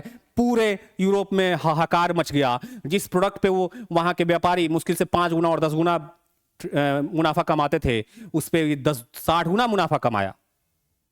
कमाल हो गया। जो वेनिस और जिनेवा टेक्नोलॉजी से सपोर्ट किया, हर मायने में सपोर्ट किया। उसको लगा कि पोर्चुगल तो हमें हमारा रास्ता दे देगा, अब हम भी इसी सी रूट से जाएंगे और व्यापार करके आएंगे। लेकिन पोर्चुगल से धोखा मिल गया वेनिस और जेनेवा को, मुंह ताकता रह गया। पोर्चुगल कह रहा है कि हम तो नहीं बताएंगे रास्ता, है ना, और पीछे पीछे आने का कोशिश भी मत करना। हमारे जहाज पे क्या लगा है? कैनन लगा, तोप। ठीक है, तो कोई पीछे पीछे जाता भी नहीं था। वो छुपा में एक पूरे 100 साल तक वो रास्ता रहस्य बना हुआ था कि किस रास्ते से ये जाते हैं। बहुतों ने कोशिश की, ब्रिटेन ने कोशिश किया, लेकिन हर बार अटेम्प्ट अनसक्सेसफुल।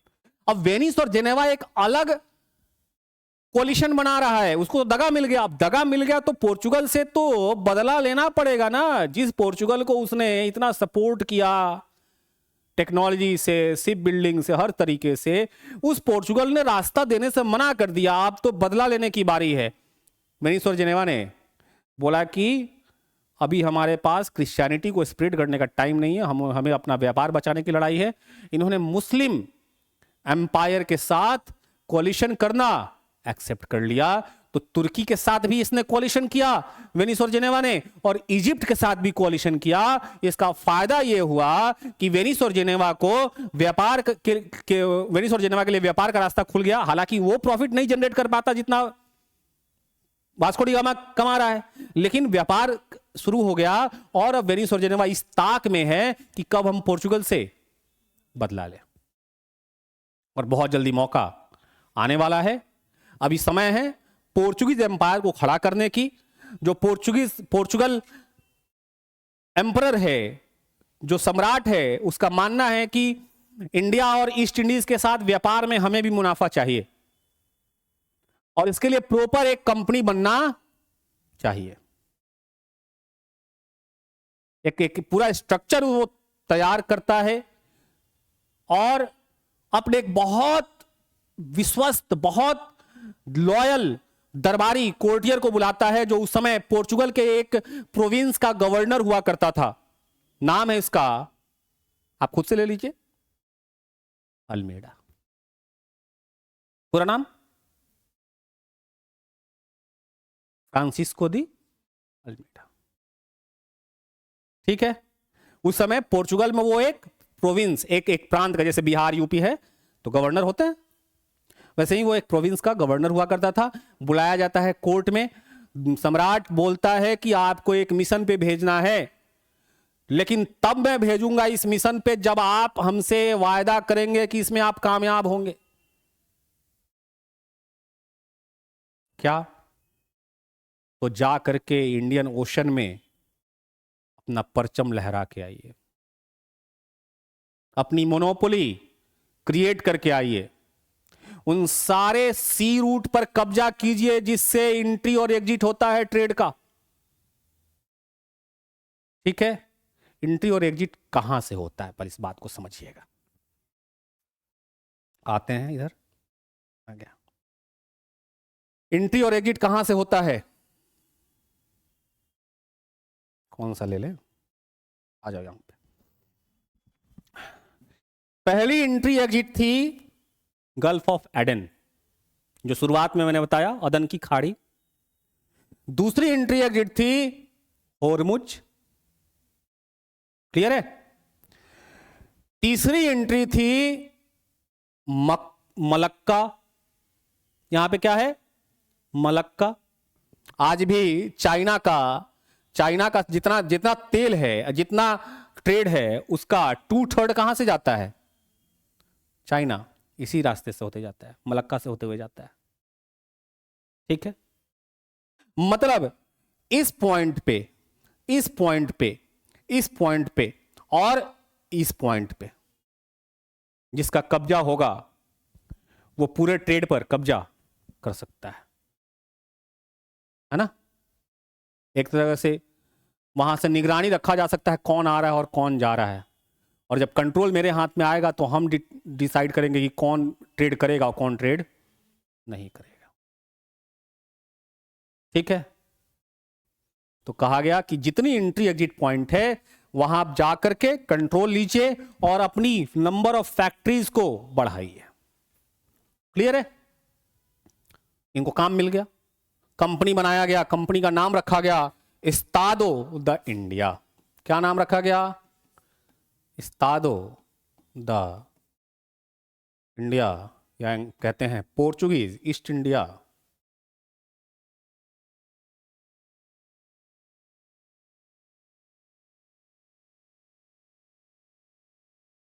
कल पोर्चुगीज खत्म हो जाएगा। यहां तक समझने में मुझे नहीं लगता कोई दिक्कत होना चाहिए। ठीक है, तो पहला इंडिया में गवर्नर बन के आता है फ्रांसिस्को दी अल्मीडा। 3 साल का समय दिया जाता है। संजोग से ये 3 साल जो भी समय बिताते हैं वो पूरा समय युद्ध में ही निकल जाता है इनका। पूरे 3 साल इनका एक बहुत प्रोमिनेंट पॉलिसी है जिसको कहा गया ब्लू वाटर पॉलिसी, शांत जल की नीति या नीले जल की नीति हिंदी में कही जाती है और इंग्लिश में कहा जाता है ब्लू वाटर पॉलिसी। इसको डिटेल में हम लोग कल देखेंगे, बस एक ओवरव्यू दे देते हैं। ब्लू वाटर पॉलिसी क्योंकि समुद्र का पानी कैसा होता है? ब्लू है, पानी पानी है ना, तो पानी ब्लू है तो इसलिए इंडियन ओशन पे कंट्रोल भी करना है, तो इसको कहा गया ब्लू वाटर पॉलिसी या नीले जल की नीति या शांत जल की नीति।